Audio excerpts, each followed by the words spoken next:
Au 21e matin dans la cabine, j'avais commencé à mesurer le temps moins par jour sur un calendrier et plus par la façon dont la lumière se déplaçait à travers les planches de plancher déformées.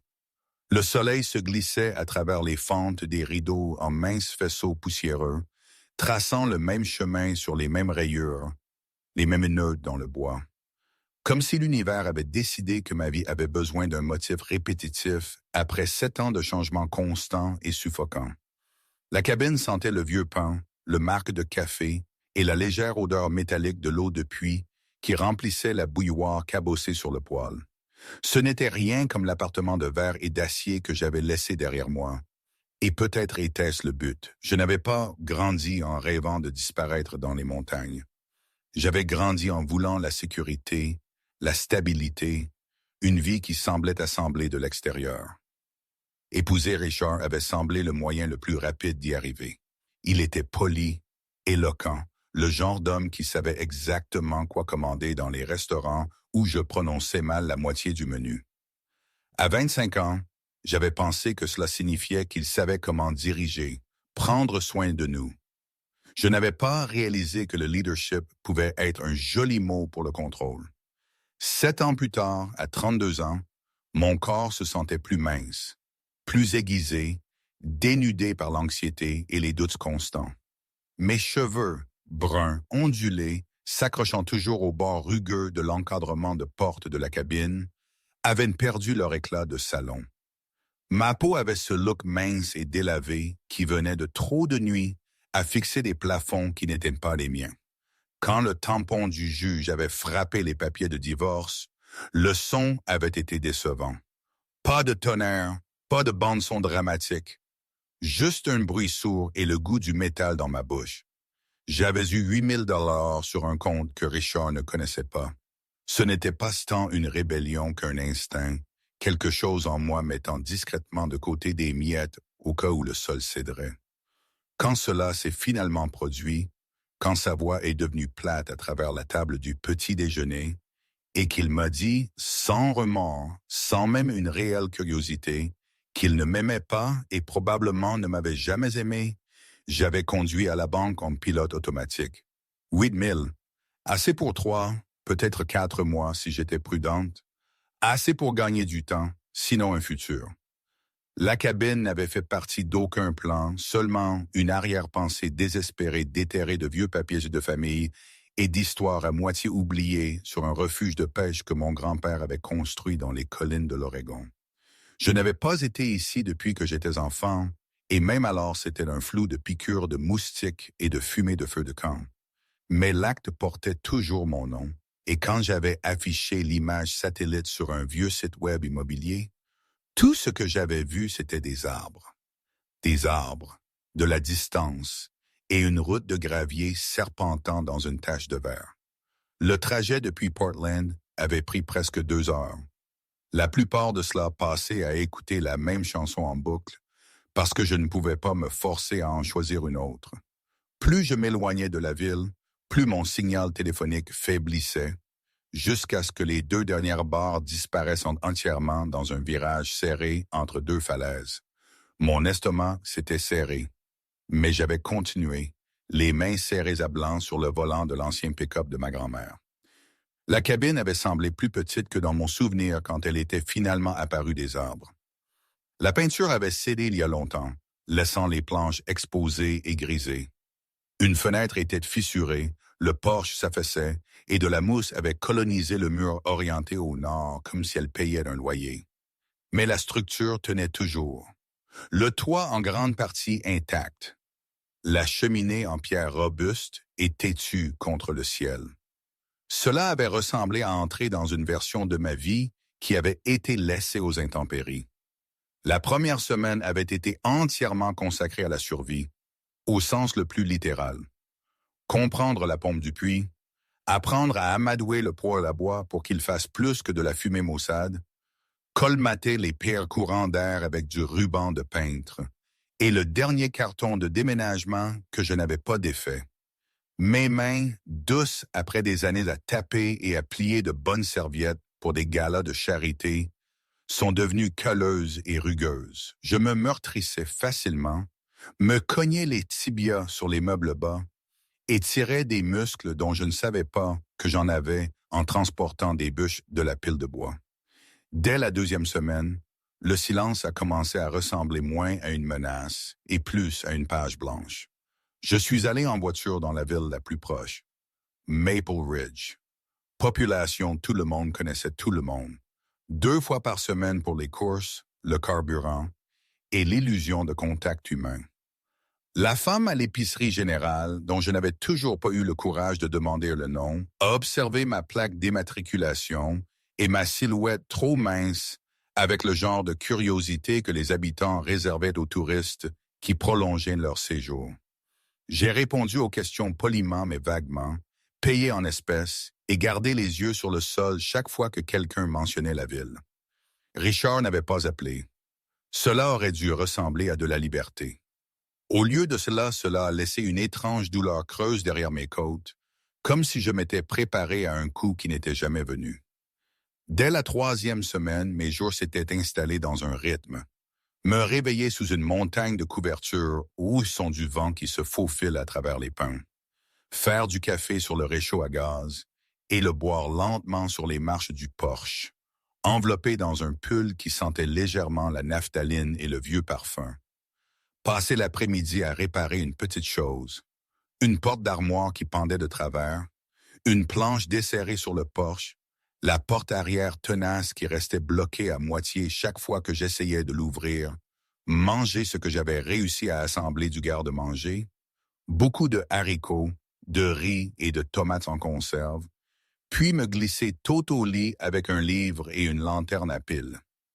Ce n'était pas excitant, mais c'était le mien. Personne ne commentait ce que je portais. Personne ne réarrangeait de la vaisselle après que je l'ai rangée. Personne ne critiquait combien de temps il me fallait pour répondre à un email. Parce qu'il n'y avait pas d'Internet et pas d'email et personne n'attendant rien, sauf peut-être que je ne gèlerais pas et mort ici. L'après-midi où la tempête est arrivée, le ciel a changé par étapes. La lumière s'est d'abord aplatie, le bleu s'en est écoulé jusqu'à ce que le monde ressemble à une vieille photographie, puis le vent s'est levé, se faufilant à travers les arbres avec un sifflement agité qui a fait dresser les poils sur mes bras. J'étais habitué à la façon dont le son voyageait ici, comment chaque craquement d'une branche et chaque claquement de sous-bois traversait la clairière.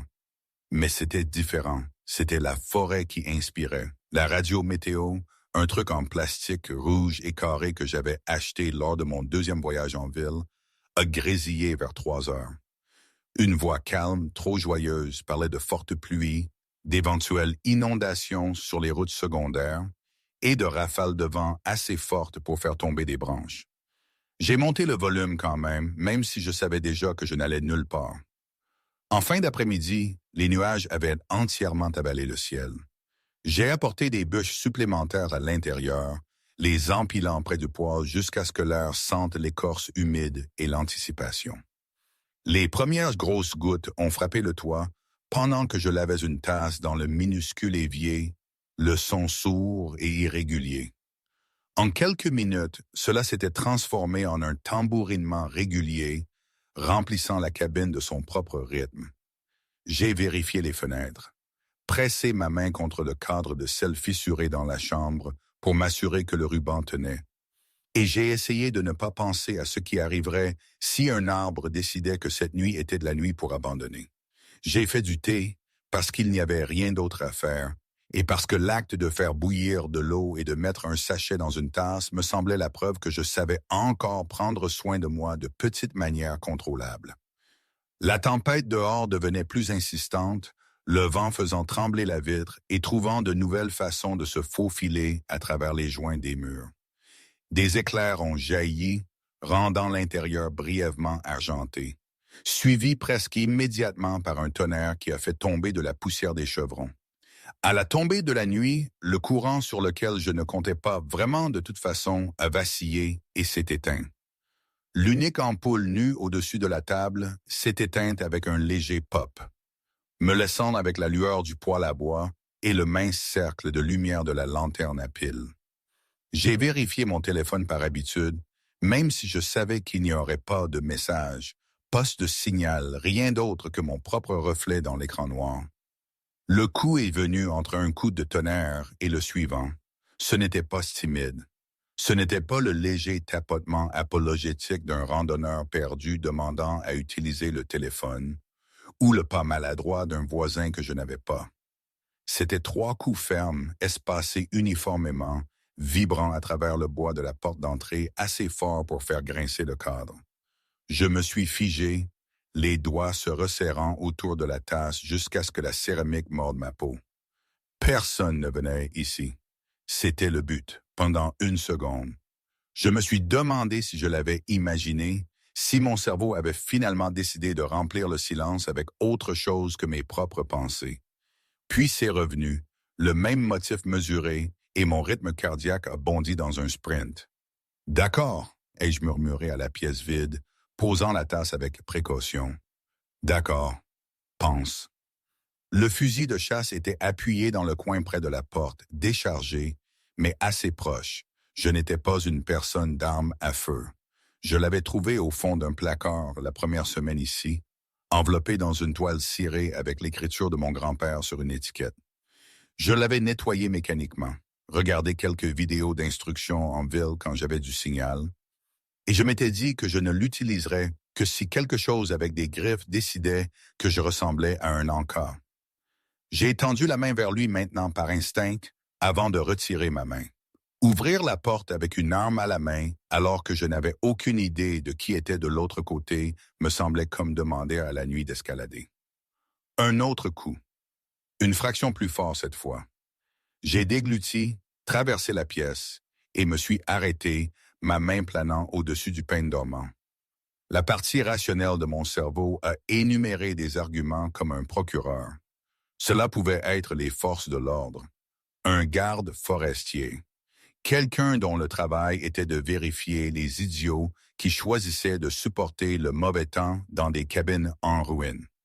Cela pouvait n'être rien de plus qu'un étranger avec des problèmes de voiture. Cela pouvait être quelque chose de bien pire. Qui est-ce? Ma voix sonnait faible, mais au moins elle existait. Pendant un moment, la tempête a avalé toute réponse qui aurait pu venir. Puis une voix masculine, étouffée par le bois et la pluie, a percé le bruit. Profonde, stable, ne criant pas mais portant facilement. « Mon nom est Luca. J'ai besoin d'aide. S'il vous plaît, ouvrez la porte. » J'ai fixé le grain du bois comme s'il pouvait me dire s'il mentait. Le nom ne me disait rien. Mais le ton, oui. Pas paniqué, pas suppliant exactement. Contrôlé. Cela aurait dû me calmer. Cela n'a pas été le cas. J'ai imaginé toutes les façons dont un homme pouvait transformer une voix calme en arme. La foudre a de nouveau éclairé, plus brillante cette fois, brûlant le monde en blanc à travers la petite fenêtre placée en hauteur dans la porte. Je me suis mise sur la pointe des pieds automatiquement, regardant à travers le verre déformé. Il se tenait sur le porche, le dos à la tempête, une main appuyée contre le cadre, l'autre pendant à son côté. Il était assez grand pour que même légèrement affaissé. Ses épaules remplissaient presque l'étroite embrasure de la porte. Cheveux foncés plaqués sur son front. Veste de costume trempée et collant un torse qui semblait n'avoir jamais manqué un entraînement. Une chaîne en or brillait à sa gorge, où les boutons supérieurs de sa chemise pendaient ouverts. La seule touche d'extravagance sur une tenue noire par ailleurs utilitaire. Sa peau était pâle sous la lumière du porche. Le genre de pâleur qui venait de trop d'heures passées dans des bureaux ou des voitures plutôt que du soleil.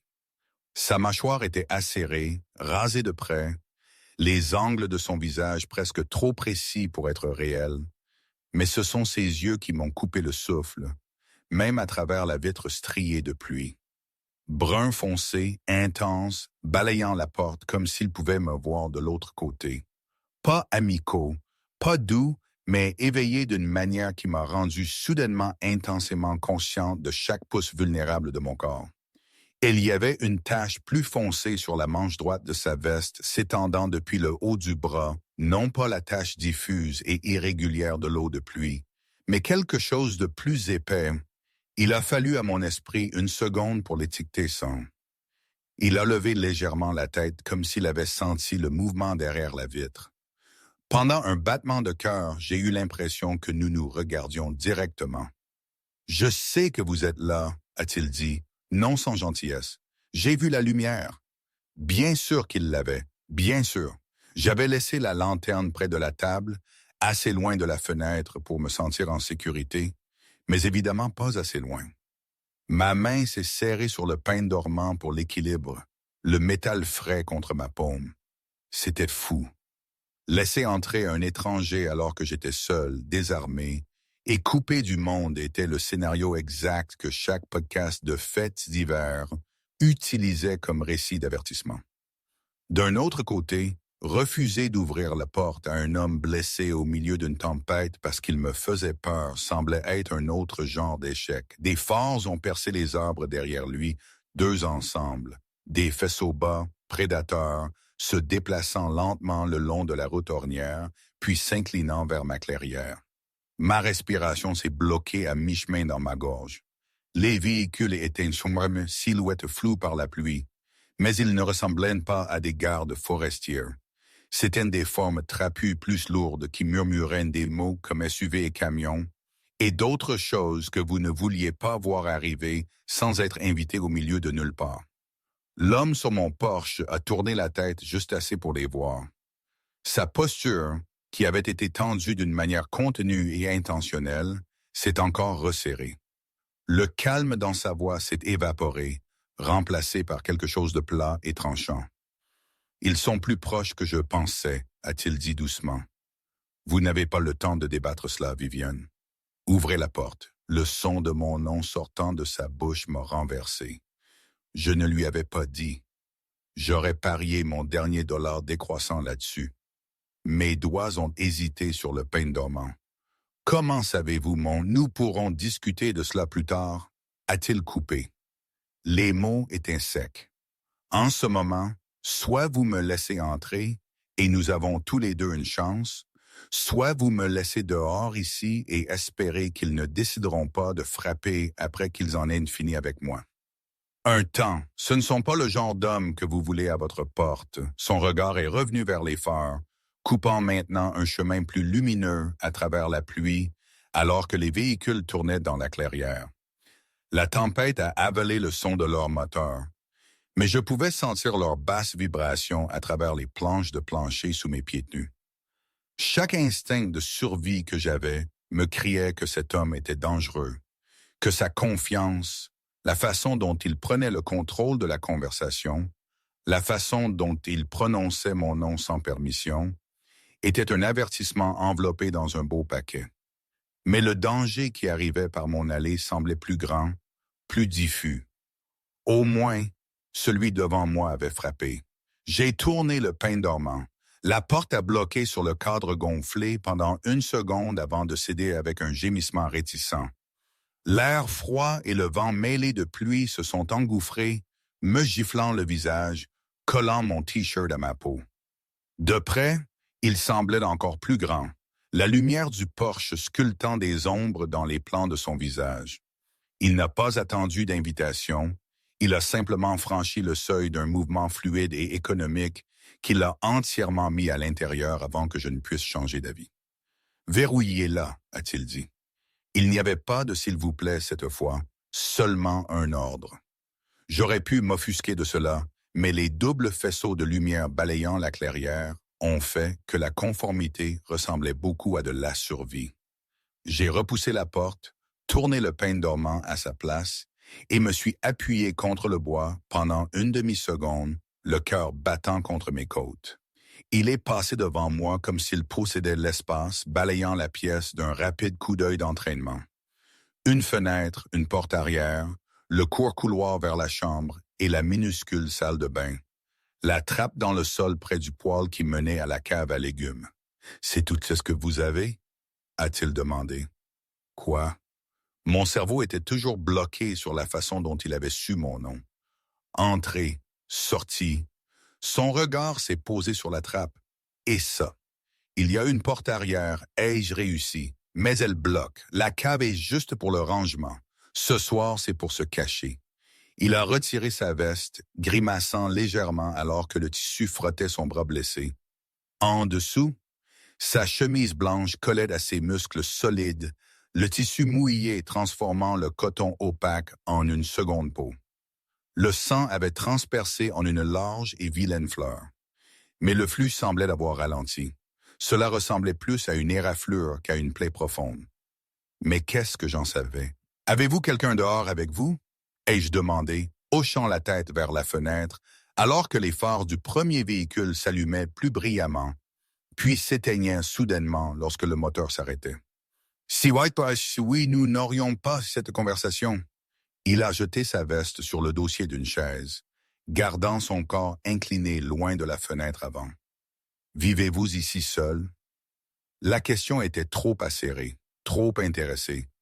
J'ai croisé mes bras autour de moi, soudainement conscient de mes pieds nus et de mon t-shirt fin. Pourquoi est-ce important? Parce que si vous me dites non et que j'entends une voix d'homme dans les 30 prochaines secondes, je vais supposer qu'il est une menace et réagir en conséquence. Il n'y a personne d'autre, et je dis rapidement. Juste moi.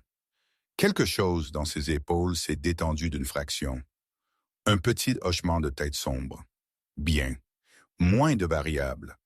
Le balayage des phares a traversé les fenêtres avant, transformant brièvement l'intérieur en un aquarium scintillant. Il s'est déplacé avec la lumière, restant dans ses angles morts, me guidant sans me toucher vers une zone plus sombre du mur près de la cuisine où nous étions le moins visibles.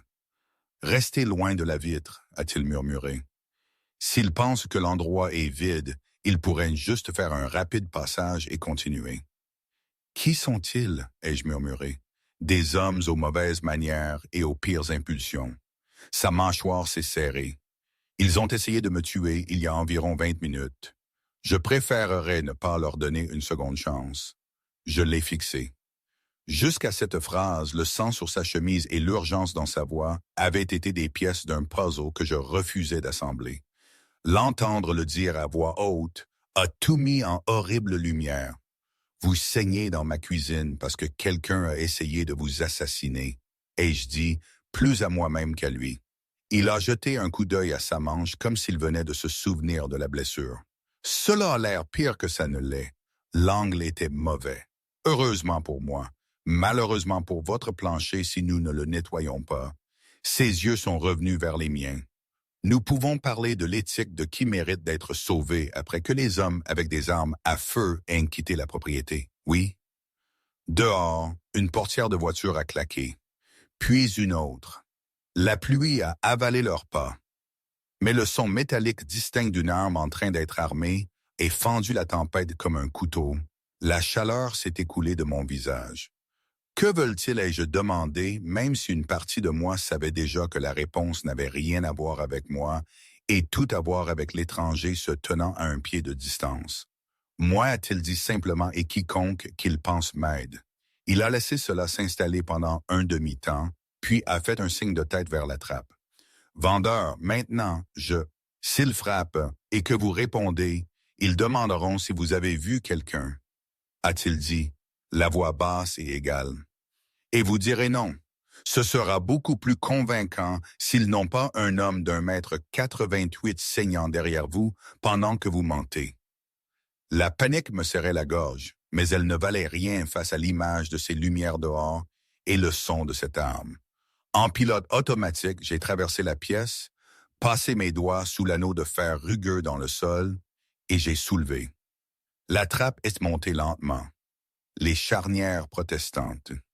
L'air frais et humide s'est élevé de l'obscurité en dessous, portant l'odeur de la terre, des pommes de terre et du vieux bois. Il n'y a pas beaucoup de place, ai-je dit. J'ai tenu d'empire, a-t-il répondu. Il est passé devant moi, descendant les étroites marches en bois, avec un silence surprenant pour quelqu'un de sa taille. À mi-chemin, il a marqué une pause et a levé les yeux vers moi, ses yeux captant le peu de lumière qu'offrait la lanterne. Viviane. Mon nom encore. Plus doux cette fois. J'ai saisi le bord de l'ouverture. Comment savez-vous qui je suis? La question est sortie rauque, son regard a glissé vers la table, où les papiers de divorce gisaient toujours en une pile négligée, mon nom imprimé en noir impitoyable en haut de chaque page. Vous n'êtes pas aussi invisible que vous le pensez, a-t-il dit. Verrouillez la porte derrière moi. S'ils viennent au porche, répondez. Vous serez plus en sécurité s'ils croient que vous êtes juste une femme traversant une tempête seule dans une cabane en ruine. Et s'ils ne me croient pas, alors gagnez du temps. Sa bouche s'est courbée, mais ce n'était pas tout à fait un sourire. Je m'occuperai du reste. L'idée que le reste soit géré par un homme qui saignait si calmement aurait dû me terrifier plus qu'elle ne me rassurait. Mais la peur ne se souciait pas des nuances. Elle voulait juste quelque chose, n'importe quoi, qui ressemblait à un plan. Il a disparu dans la cave, l'obscurité avalant sa silhouette. J'ai doucement remis la trappe en place, grimaçant alors que le bois retombait avec un bruit sourd. Puis j'ai poussé le petit tapis par-dessus avec mon pied. Mon cœur battait contre mes côtes comme quelque chose de piégé. Dehors, un poing a frappé la porte d'entrée, pas le coup mesuré d'avant. Plus fort, exigeant. J'ai essuyé mes paumes sur mon jean, forcé mes épaules à descendre de mes oreilles et suis allé répondre, seul. 2 semaines se sont écoulées avant que je ne le revoie. 2 semaines à sursauter à chaque son extérieur, chaque craquement de bois qui se tasse, chaque rafale de vent qui faisait trembler les fenêtres dans leur cadre. La tempête était passée quelques heures après son départ, laissant la forêt nettoyée et dégoulinante, l'air âpre d'ozone et de pin. J'avais été debout sur le porche ce matin-là, regardant la brume s'élever du sol en ruban pâle, essayant de me convaincre que ce qui s'était passé dans l'obscurité avait été réel, et non un rêve fiévreux conjuré par l'isolement. Le sang sur la planche de plancher disait le contraire. Je l'avais frotté avec de l'eau froide et du liquide vaisselle. La tache devenant rose, puis rose plus claire, et disparaissant finalement dans le grain usé du bois, mais je la voyais toujours chaque fois que je passais devant cet endroit.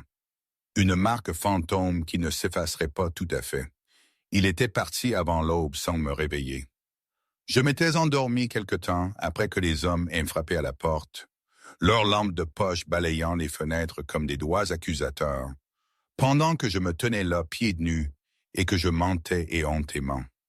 Non, je n'avais vu personne. Oui, j'étais seul. Non, je n'ai pas entendu de voiture. La tempête avait été forte. Officiers, c'était ça qu'ils étaient? Ils n'avaient pas répondu, juste échangé des regards que je ne pouvais pas lire et m'avaient dit de verrouiller mes portes. Puis ils avaient disparu sous la pluie, les moteurs rugissant à la vie et les phares traçant des chemins jumeaux le long de l'allée. Quand j'avais finalement trouvé le courage de soulever la trappe, la cave avait été vide, sauf pour la légère odeur de cuivre et quelque chose de plus sombre, plus complexe. Eau de Cologne peut-être, ou juste l'odeur d'un homme qui avait passé la nuit accroupi dans l'obscurité, attendant une violence qui n'était jamais tout à fait arrivée. Il avait laissé la carte de visite sur la marche supérieure, d'un blanc éclatant contre le vieux bois, un numéro de téléphone imprimé en police noire nette et rien d'autre. Pas de nom, pas d'explication. Je l'avais glissé dans la poche arrière de mon jean et je m'étais dit que je ne l'utiliserais pas.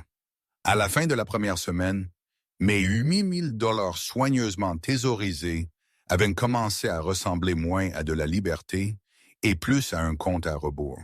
Les courses s'additionnaient plus vite que je ne l'avais calculé. L'essence pour le générateur n'était pas bon marché.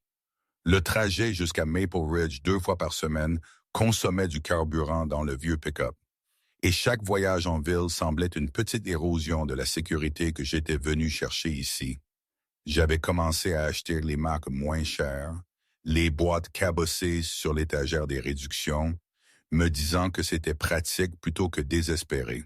La deuxième semaine, j'étais allé en voiture pour les provisions et j'avais gelé à mi-chemin du parking. 3 hommes se tenaient près de la benne de mon camion, ne la touchant pas, juste assez proche pour que je ne puisse pas prétendre qu'ils n'étaient pas là exprès. Ils ne ressemblaient pas à des locaux. Trop poli, trop délibéré dans la façon dont il s'arrangeait. L'un s'appuyait contre le haillon, les bras croisés. Un autre se tenait près de la portière côté conducteur, les mains dans ses poches. Le troisième surveillait l'entrée du magasin comme s'il attendait quelque chose de spécifique, moi, comme il s'est avéré. Mon pouls s'est accéléré en un sprint, mais j'ai continué à marcher, clé serrée assez fort pour mordre ma paume. Peut-être qu'ils n'étaient que des gars. Peut-être étais-je paranoïaque d'avoir passé trop de temps seul avec mes propres pensées. Peut-être Vivian Harper, a dit celui près du haillon alors que j'approchais, mon nom tombant de sa bouche comme s'il l'avait gardé pour moi. Pas une question, une affirmation. Je me suis arrêté à 3 pieds, les sacs de course coupant des lignes dans mes doigts. Est-ce que je vous connais? Pas encore. Il s'est détaché du camion, mouvement paresseux mais intentionnel.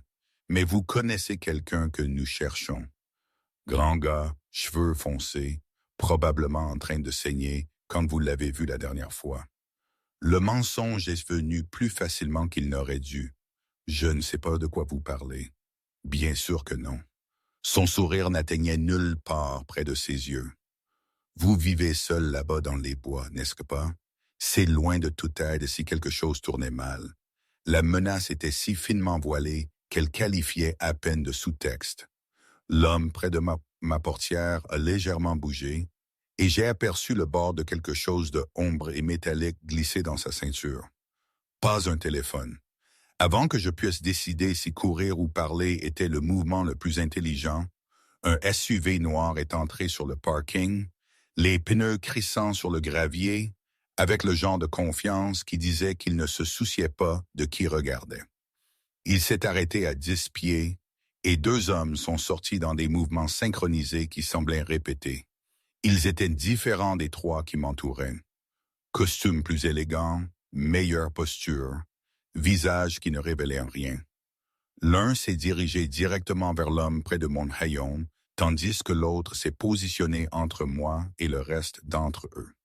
« Messieurs, a dit le premier, sa voix plate et professionnelle, je crois que vous êtes sur le mauvais parking. » Le gars du haillon s'est redressé, sa posture décontractée et s'évaporant.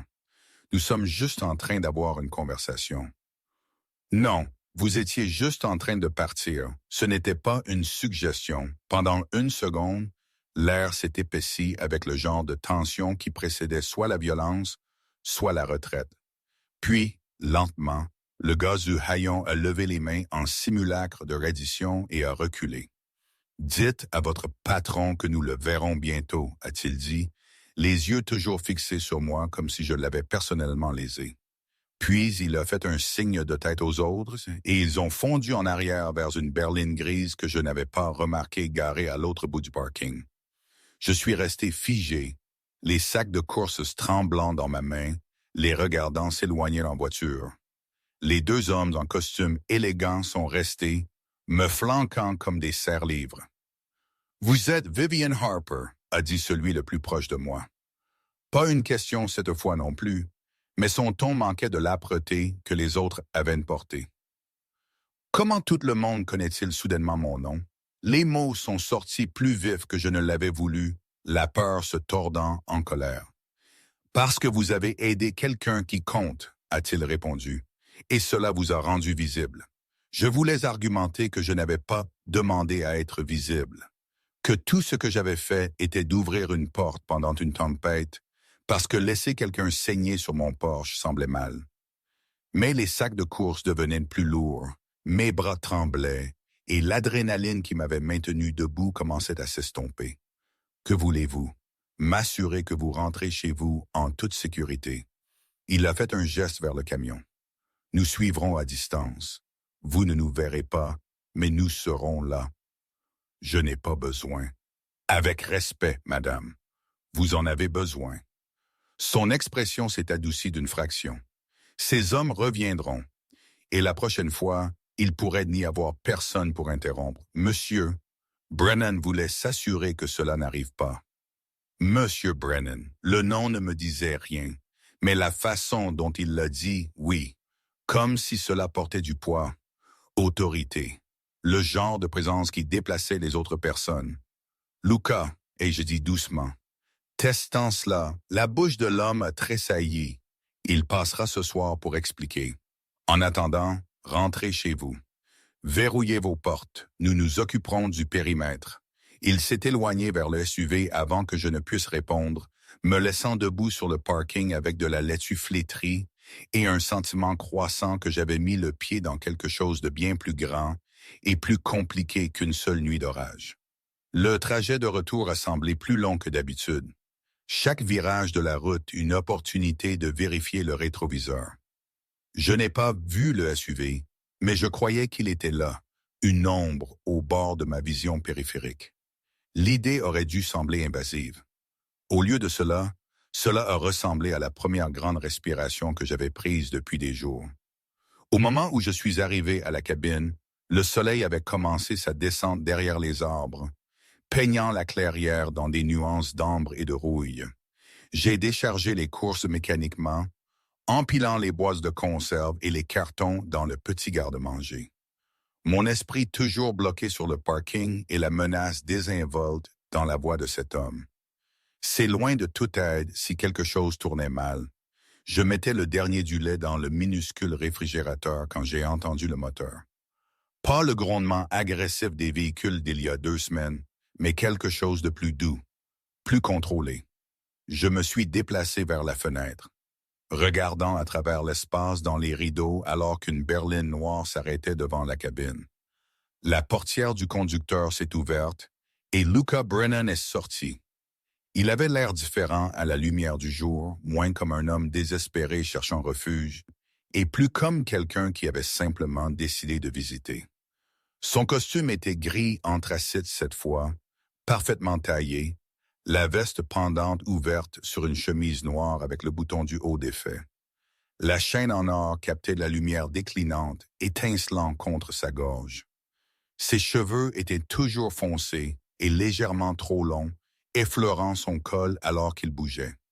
Pas de sang cette fois, pas de blessure visible. Juste un homme qui semblait pouvoir acheter la montagne et la renommer si l'envie lui prenait. Il n'a pas frappé, il s'est juste approché du Porsche et s'est tenu là main dans les poches attendant. J'ai ouvert la porte avant qu'il ne puisse changer d'avis sur la courtoisie. « Vous n'avez pas utilisé le numéro », a-t-il dit en guise de salutation. Je ne savais pas quoi dire, j'ai croisé mes bras. Plus pour garder mes mains immobiles que par défensive. Merci de ne pas être mort dans ma cave ne semblait pas être la bonne entrée en matière.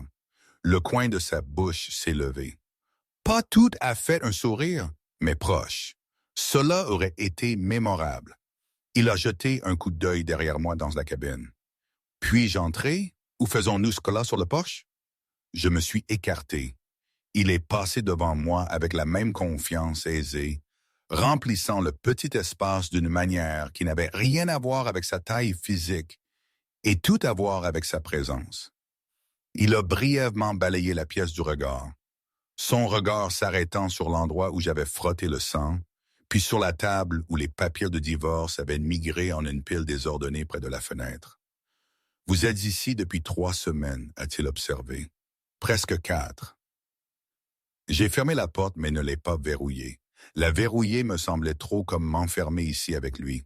Comment savez-vous cela? Registre public? Transfert de propriété? Plaque d'immatriculation sur le camion. Il s'est tourné pour me faire face entièrement, les mains toujours dans ses poches. Vous n'êtes pas aussi invisible que vous le pensez, Vivian. Les gens remarquent quand quelqu'un de nouveau emménage dans un endroit comme celui-ci, surtout seul. Les gens, ou vous spécifiquement, les deux. Ils ne s'en est pas excusé.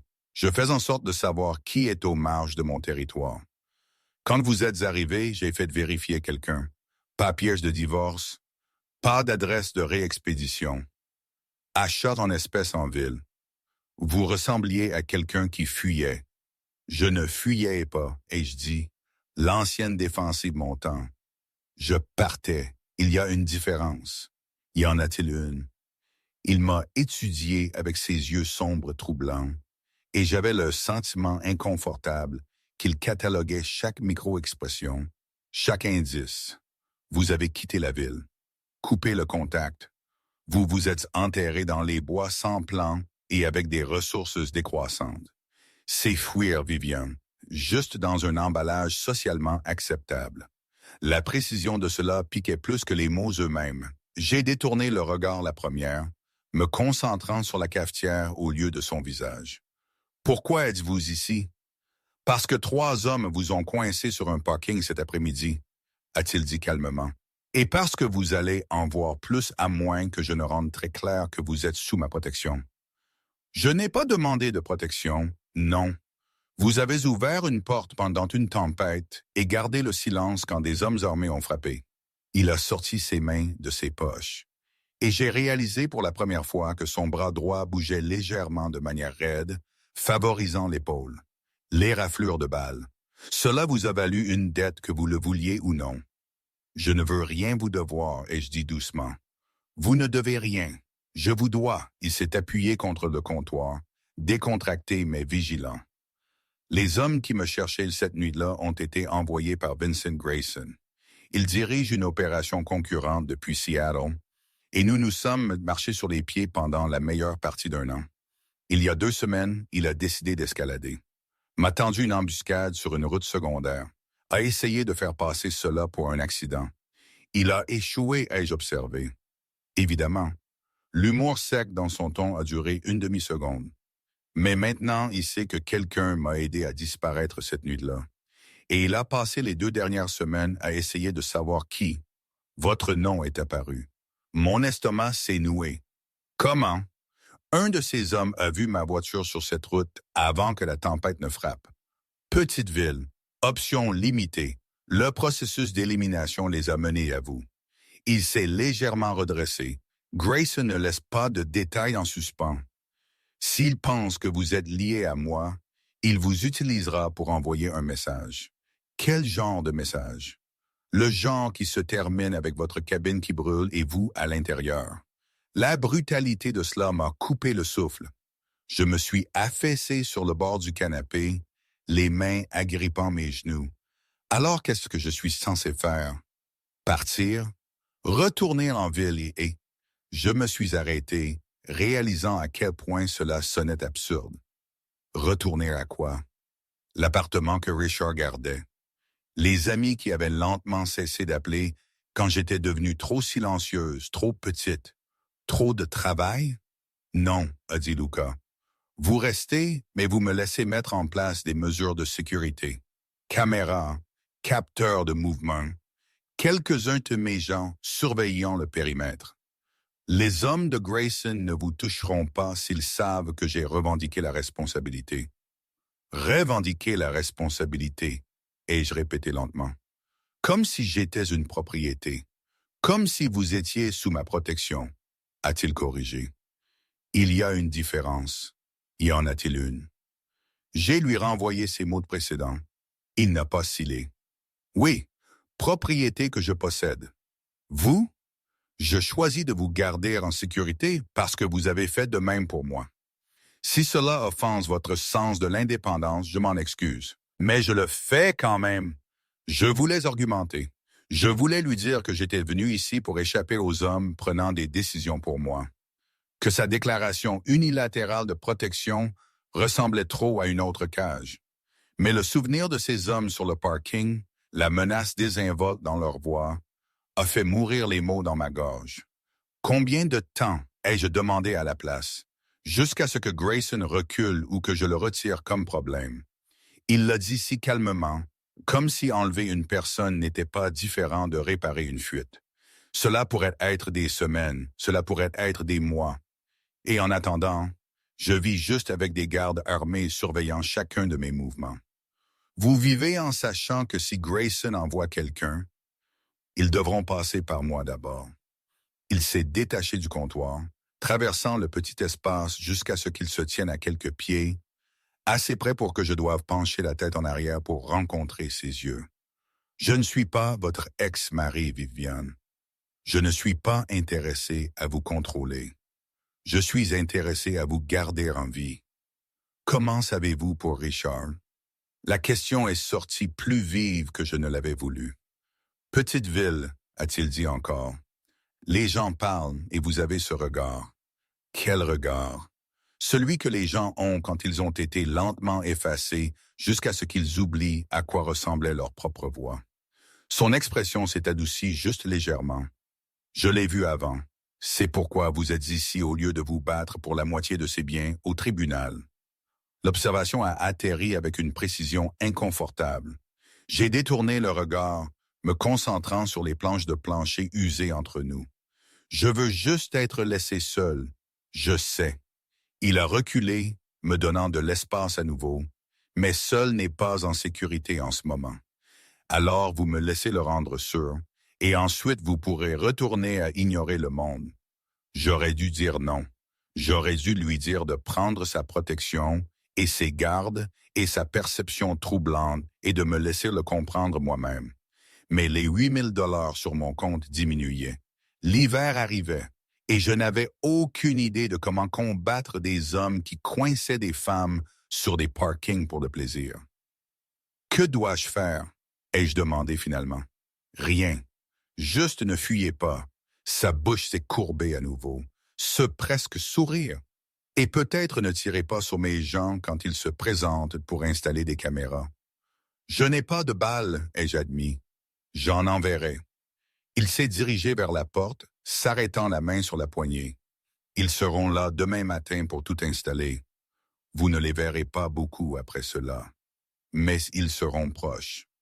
Si quelque chose arrive, si quelqu'un s'approche qui ne devrait pas, vous appelez le numéro que j'ai laissé. Quelqu'un répondra en quelques minutes. Et si je ne veux pas que cela... Il a regardé par-dessus son épaule, les yeux sombres captant la lumière déclinante à travers la fenêtre. Alors je respecterai cela et partirai. Mais ces hommes viendront toujours, Vivienne. Et la prochaine fois, je pourrais ne pas en entendre parler avant qu'il ne soit trop tard.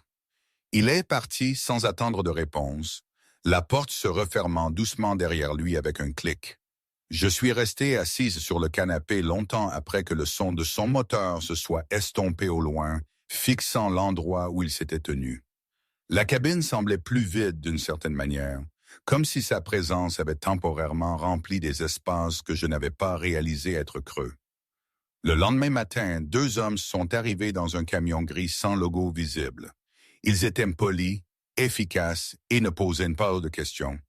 L'un a installé des capteurs de mouvement le long de la ligne des arbres, tandis que les autres ont installé de petites caméras à chaque coin de la cabine, leurs lentilles à peine visibles contre le bois patiné. Ils ont testé le système sur une tablette, m'ont montré comment accéder au flux depuis mon téléphone si j'avais jamais du signal, et sont partis en 2 heures. J'ai passé l'après-midi à prétendre que je ne me sentais pas surveillé, à prétendre que la petite lumière clignotante sur la caméra la plus proche du Porsche n'était pas à la fois rassurante et suffocante. Mais quand la nuit est tombée et que la forêt s'est installée dans son cœur habituel de vent et de faune, j'ai mieux dormi que je ne l'avais fait en 2 semaines. Luca est revenu 3 jours plus tard, cette fois en début de soirée, portant un sac de course qui coûtait définitivement plus cher que ma cargaison habituelle. « Vous n'étiez pas obligé, ai-je commencé. Je sais, il a posé le sac sur le comptoir. Mais mes gens ont dit que vous étiriez les repas. Je me suis dit que je vous devais un réapprovisionnement. J'aurais dû être offensé qu'il ait surveillé mes habitudes alimentaires. Au lieu de cela, j'ai ressenti quelque chose de dangereusement proche de la gratitude. Merci, ai-je dit doucement. Il a hoché la tête puis s'est attardé dans l'embrasure de la porte comme pour décider s'il allait rester. J'ai pris la décision pour lui, sortant 2 tasses. Café? Oui, ce serait bien. Nous nous sommes retrouvés sur le porche, assis sur les marches, avec des tasses, nous réchauffant les mains, alors que le dernier jour s'écoulait du ciel. Il n'a pas forcé la conversation, et je ne me suis pas senti obligé de remplir le silence. C'était confortable d'une manière à laquelle je ne m'attendais pas, comme si nous avions sauté les petites conversations maladroites et atterri quelque part de plus honnête. « Quel âge aviez-vous, ai-je demandé après un moment, quand vous avez repris l'entreprise familiale? » Il m'a regardé quelque chose vacillant dans son expression. « 25. Mon père a été tué dans une affaire qui a mal tourné. Quelqu'un a décidé que l'expansion du territoire valait le risque. Je suis désolé. C'était il y a longtemps. Il a pris une gorgée de café. Ma mère est morte quand j'avais 16 ans. Après mon père, il n'y avait plus que moi et ma sœur. Quelqu'un devait prendre la relève. C'est beaucoup de responsabilités pour 25 ans. C'était beaucoup de responsabilités pour 16 ans, a-t-il dit. Mais on apprend vite quand l'alternative est de tout perdre. J'ai pensé à mes propres 25 ans, fraîchement sorti de l'université, et convaincu qu'obtenir un bon emploi et une relation stable signifiait que j'avais compris la vie. Comme cela semblait naïf maintenant. Et vous? A-t-il demandé. Qu'avez-vous abandonné pour être la femme parfaite? La question n'aurait pas dû me surprendre, mais elle l'a fait. Comptabilité, ai-je admis. J'étais doué pour ça. Avait un emploi en vue dans une entreprise. Rien de glamour, mais c'était le mien. Richard pensait que ce n'était pas nécessaire. A dit que son revenu était suffisant et qu'il avait besoin de soutien à la maison pour sa carrière. Et vous l'avez cru. Je voulais. J'ai enveloppé mes deux mains autour de la tasse. Je voulais quelqu'un pour s'occuper des choses pour que je n'aie pas à le faire. Il s'avère que donner le contrôle à quelqu'un d'autre ne vous rend pas en sécurité. Cela vous rend juste plus petite. Luca est resté silencieux un instant, son regard fixé sur la ligne d'arbres qui s'assombrissait. « Vous n'êtes pas petite maintenant, a-t-il dit finalement. « Non, Luca. J'ai acquiescé, juste ruiné et caché. En reconstruction, a-t-il corrigé. Il y a une différence. Je l'ai regardé alors, vraiment regardé, et j'ai vu quelque chose dans son expression qui n'était ni pitié ni jugement, juste de la reconnaissance. Comme s'il comprenait ce que cela signifiait de se frayer un chemin depuis le néant. « Pourquoi vous souciez-vous » ai-je demandé. « Vraiment? Vous ne me connaissez pas, je sais que vous n'avez pas hésité quand cela comptait, a-t-il dit. Cela compte pour plus que vous ne le pensez. » Avant que je ne puisse répondre, son téléphone a vibré. Il l'a sorti de sa poche. Je descends a jeté un coup d'œil à l'écran et son expression s'est durcie. « Je dois y aller, a-t-il dit, se levant. Mais je reviendrai. Quand, bientôt. Il a marqué une pause au bas des marches. Verrouillez les portes, Vivienne, et si quelque chose ne va pas, appelez. Puis il était parti, avalé par l'obscurité et le son d'un moteur s'estompant au loin. Je suis resté assis sur le porche jusqu'à ce que mon café refroidisse, regardant la ligne des arbres et me demandant à quoi la reconstruction était censée ressembler quand on n'était pas sûr de se souvenir comment être entière. L'invitation est arrivée un mardi après-midi, délivrée non par SMS ou appel téléphonique, mais par Luca lui-même, apparaissant à la cabine avec cette même confiance discrète qui rendait le petit espace encore plus petit. Un mois s'était écoulé depuis la visite de Richard, depuis que je l'avais vu partir en voiture, avec le genre de peur dans ses yeux que j'avais autrefois pensé ne jamais voir diriger vers qui que ce soit.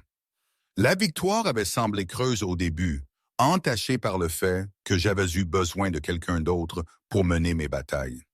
Mais dans les semaines qui ont suivi, quelque chose avait changé. La cabine avait cessé de ressembler à une cachette et avait commencé à ressembler à un choix. Luca avait visité 3 fois de plus ce mois-là, chaque apparition inopinée, mais jamais malvenue. Nous étions tombés dans un rythme facile. Café sur le porche, conversation qui passait d'observation de surface à quelque chose de plus substantiel sans que l'un de nous n'admette la transition. Il parlait des défis de la gestion d'une entreprise où la confiance était la monnaie et la trahison était fatale. J'ai parlé du processus lent et inconfortable de me souvenir de qui j'avais été avant que Richard ne me convainque que je n'étais personne qui valait la peine d'être. L'attraction avait été là depuis le début, un faible bourdonnement sous chaque interaction, mais aucun de nous n'avait agi en conséquence. Il avait maintenu une distance prudente, respectueux des limites que je n'avais pas eu besoin d'articuler. J'avais apprécié cela plus que je ne pouvais le dire. Même si une partie de moi se demandait ce qui se passerait si l'un de nous décidait de combler l'écart.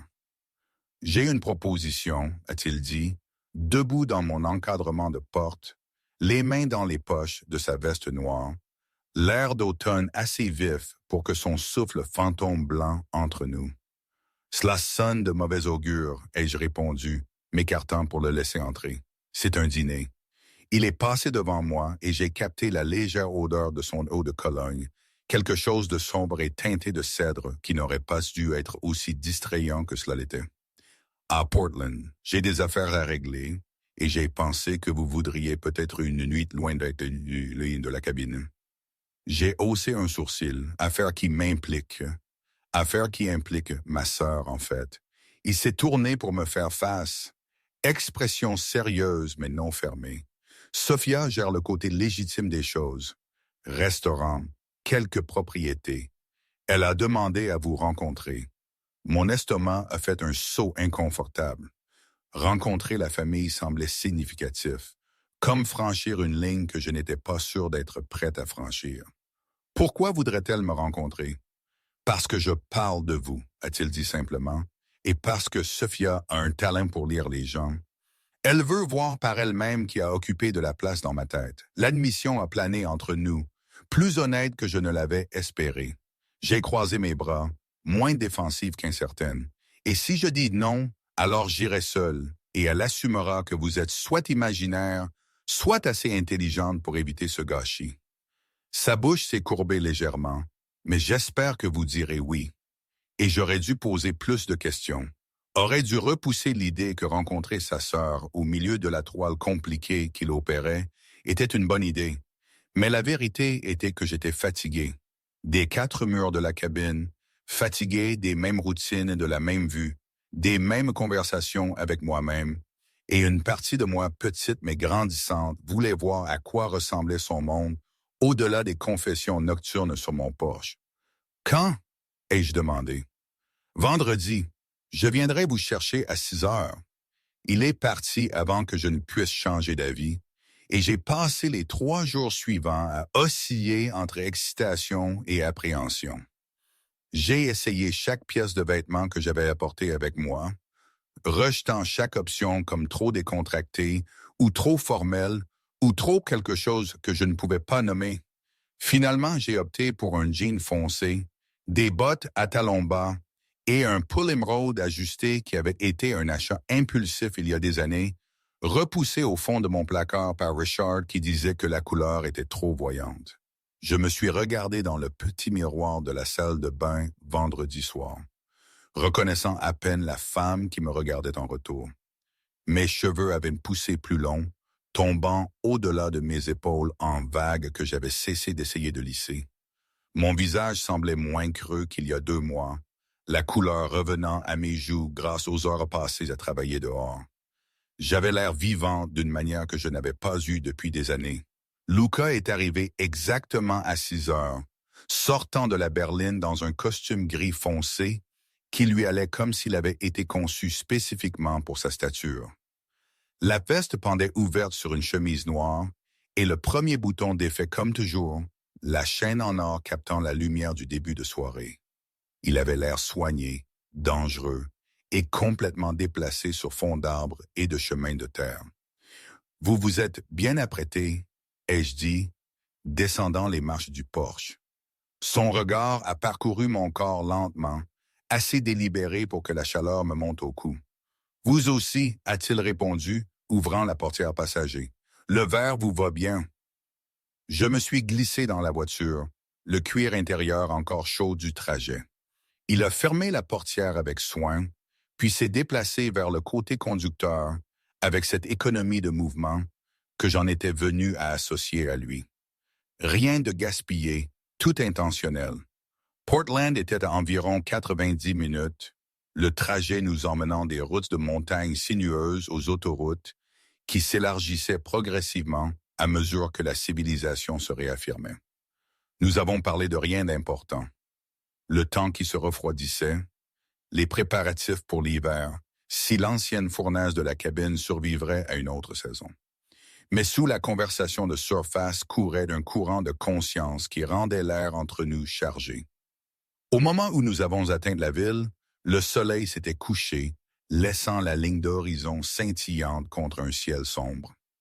Luca a navigué dans les rues avec la facilité de quelqu'un qui les connaissait intimement, s'arrêtant finalement devant un restaurant qui semblait à la fois haut de gamme et discret. Pas de néon clignotant, ni de démonstration ostentatoire. Juste un nom simple en lettres de métal brossées. Brennan's. Votre restaurant, ai-je observé. L'un d'eux. Il a coupé le moteur. L'idée de Sophia. Elle pensait qu'avoir quelque chose de légitime fournirait une couverture pour les aspects moins légitimes de l'opération. Il s'avère qu'elle avait raison.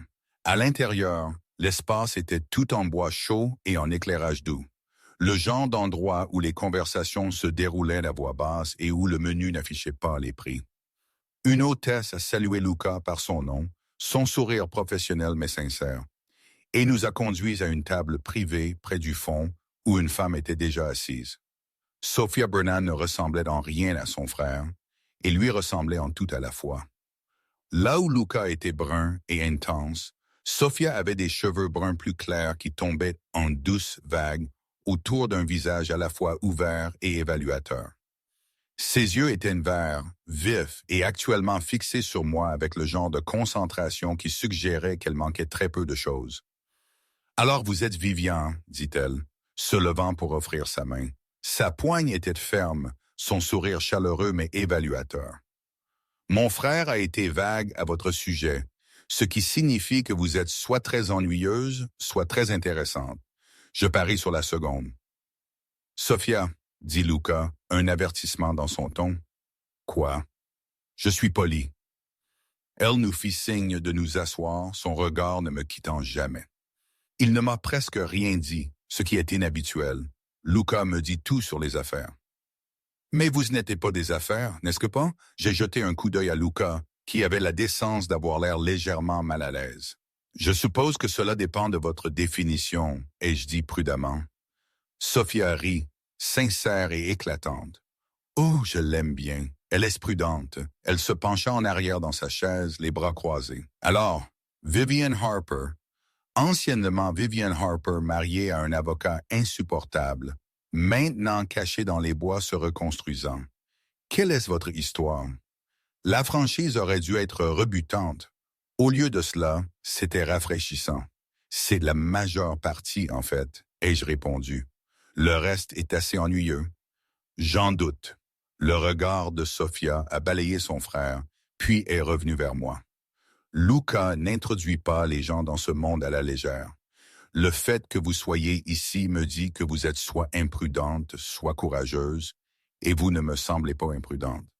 Peut-être que je suis juste fatigué d'être prudente, ai-je proposé, maintenant que je crois. Elle a pris son verre de vin, faisant tournoyer le contenu pensivement. Mon frère a mentionné que vous avez un passé en comptabilité. Le changement de sujet m'a prise au dépourvu. Je l'ai fait avant de me marier. À quel point êtes-vous rouillé? J'ai suivi les changements de l'industrie. J'ai dit honnêtement lu des revues, suivi les mises à jour. Je ne pouvais pas laisser tomber complètement. Sophia a échangé un regard avec Luca. Quelque chose de tacite passant entre eux. Les restaurants ont besoin d'aide, elle a dit. J'ai géré les livres moi-même, mais nous nous développons et je me noie sous les chiffres. Si vous êtes intéressé, je pourrais utiliser quelqu'un qui sait vraiment ce qu'il fait. J'ai cligné des yeux, décontenancé par l'offre soudaine. Vous m'offrez un emploi? Je vous offre du travail, a-t-elle corrigé. Temporaire, si vous voulez. Permanent, si cela fonctionne. Vous me rendriez un service, honnêtement. Luca est terrible avec les feuilles de calcul, et le dernier comptable que nous avons embauché a détourné 70 000 avant que nous ne nous en rendions compte. C'est rassurant, ai-je dit sèchement. Je suis très doué pour les vérifications maintenant, a-t-elle répondu avec un sourire. Et vous venez préapprouvé par mon frère, qui est agaçamment minutieux sur ces choses. J'ai regardé Luca, qui haussa légèrement les épaules. Je ne l'ai pas poussé à faire cela, si c'est ce que vous pensez, mais elle n'a pas tort. Nous pourrions utiliser de l'aide. L'offre était tentante d'une manière que je n'avais pas anticipée. Pas seulement pour l'argent, bien que cela résoudrait mon problème d'économie qui diminue, mais pour la chance de faire quelque chose qui me ressemblait à nouveau. Quelque chose qui exigeait mon cerveau, mes compétences, les parties de moi que j'avais laissées s'atrophier sous le démantèlement minutieux de Richard. J'y réfléchirai, ai-je dit finalement. C'est juste. Sophia a levé son verre. À y penser alors, le dîner se déroula avec une facilité surprenante.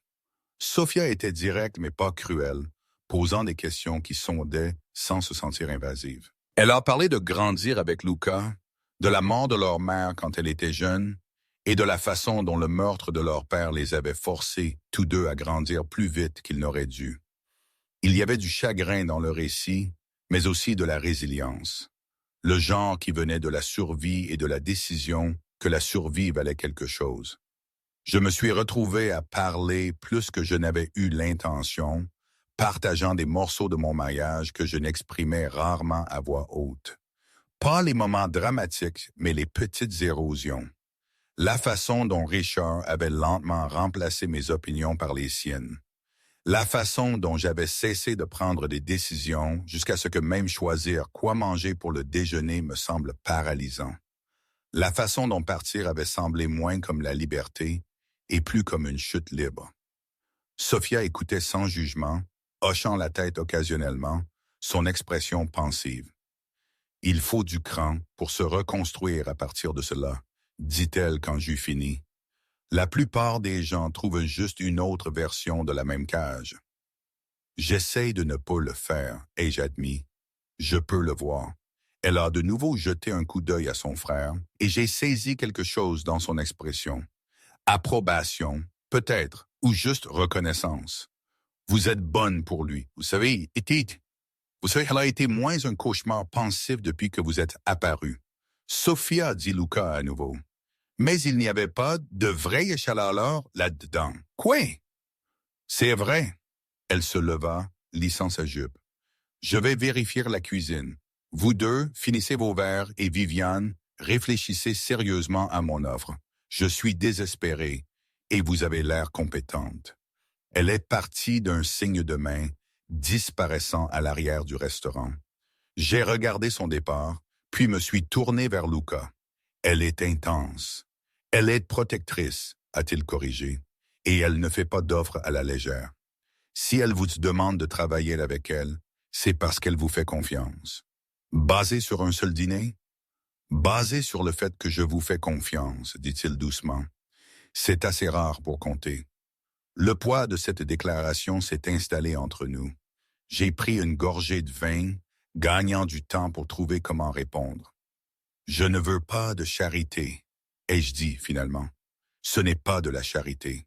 Sophia a besoin d'aide et vous avez besoin de revenus. Il se pencha légèrement en avant, les avant-bras posés sur la table. Vous êtes doué pour cela, Viviane, pour les chiffres, pour voir les schémas. Cela ne disparaît pas juste parce que quelqu'un vous a convaincu que cela n'avait pas d'importance. Et si je dis oui, alors vous travaillez ici quelques jours par semaine. J'aménagerai un bureau chez moi en ville pour que vous ne fassiez pas la navette constamment. Vous gardez la cabine, gardez votre espace, mais vous avez quelque chose qui est à vous à nouveau. L'idée d'avoir quelque chose à moi à nouveau, quelque chose au-delà de la survie et des travaux de réparation, m'a attiré avec une force surprenante. Mais la logistique semblait compliquée, emmêlée dans tout ce que Luca et moi devenions. Cela ne change rien entre nous, a-t-il ajouté, lisant mon hésitation. Vous travaillez pour Sophia, pas pour moi. Ce qui se passe en dehors de cela est séparé. Et qu'est-ce qui se passe en dehors de cela, ai-je demandé, la question s'échappant avant que je ne puisse l'arrêter. Son regard a tenu le mien, sombre et stable. Je ne sais pas encore, mais j'aimerais le découvrir, si vous êtes prête. L'admission était plus honnête que je ne l'avais espéré, manquant de la confiance sereine que j'en étais venu à associer à lui. Cela le rendait plus humain, plus incertain et d'une certaine manière plus dangereux à cause de cela. Avant que je ne puisse répondre, Sophia est revenue, se glissant de nouveau à sa place avec une expression satisfaite. La cuisine tourne bien. Viviane, quel est le verdict? Je l'ai regardé, puis Luca, puis de nouveau la table. Le mouvement intelligent était probablement de dire non, de garder mes distances avec le monde compliqué dans lequel il vivait. Mais l'intelligence m'avait valu un mariage raté et une cabane dans les bois sans plan. Je vais essayer, ai-je dit temporairement, voir comment cela se passe. Le sourire de Sophia fut immédiat et sincère. Excellent. Pouvez-vous commencer lundi? C'est dans 3 jours. Est-ce un problème? J'ai ri malgré moi. Non, lundi ça marche. Parfait. Elle a sorti son téléphone, tapant déjà. J'aurai les livres actuels prêts pour que vous les examiniez. Juste avertissement. C'est un désastre. Je suis doué avec les gens et la nourriture, terrible avec les feuilles de calcul. Le reste de la soirée s'est déroulé dans un flou de logistique et de planification. Sophia a exposé ce dont elle avait besoin, où étaient les lacunes, quel type d'aide serait le plus précieux. Je me suis retrouvé à me pencher, à poser des questions, mon cerveau se réveillant d'une manière qu'il n'avait pas faite depuis des années. Au moment où nous sommes partis, j'avais une liste de tâches dans mon téléphone et une date de début qui me semblait à la fois terrifiante et exaltante. Le trajet de retour fut plus calme, tous deux fatigués, mais d'une bonne manière. Luca conduisait d'une main sur le volant, l'autre reposant sur la console centrale entre nous. J'ai regardé les lumières de la ville s'estomper dans l'obscurité, le paysage reprenant les formes familières des arbres et des montagnes. Merci, ai-je dit, alors que nous tournions sur la route étroite menant à la cabine. Pourquoi? Pour ne pas avoir rendu cela étrange, pour m'avoir laissé décider. Il m'a regardé brièvement avant de reporter son attention sur la route. Vous en avez eu assez que les gens décident pour vous. L'observation, aussi simple qu'elle fut, a atterri avec une force inattendue. J'ai regardé par la fenêtre, la gorge serrée. Quand nous nous sommes arrêtés à la cabine, il a coupé le moteur mais n'a pas immédiatement bougé pour sortir. Nous étions assis dans le noir, le seul son étant notre respiration et le léger tic-tac du moteur qui refroidissait. « Viviane, dit-il doucement. » Je me suis tourné pour lui faire face. Et l'espace entre nous s'est soudainement senti plus petit, l'air plus lourd. Son regard est tombé sur ma bouche pendant une fraction de seconde avant de remonter vers mes yeux, la question claire. Je me suis penché en premier, fermant la distance, ma main venant se poser contre sa mâchoire.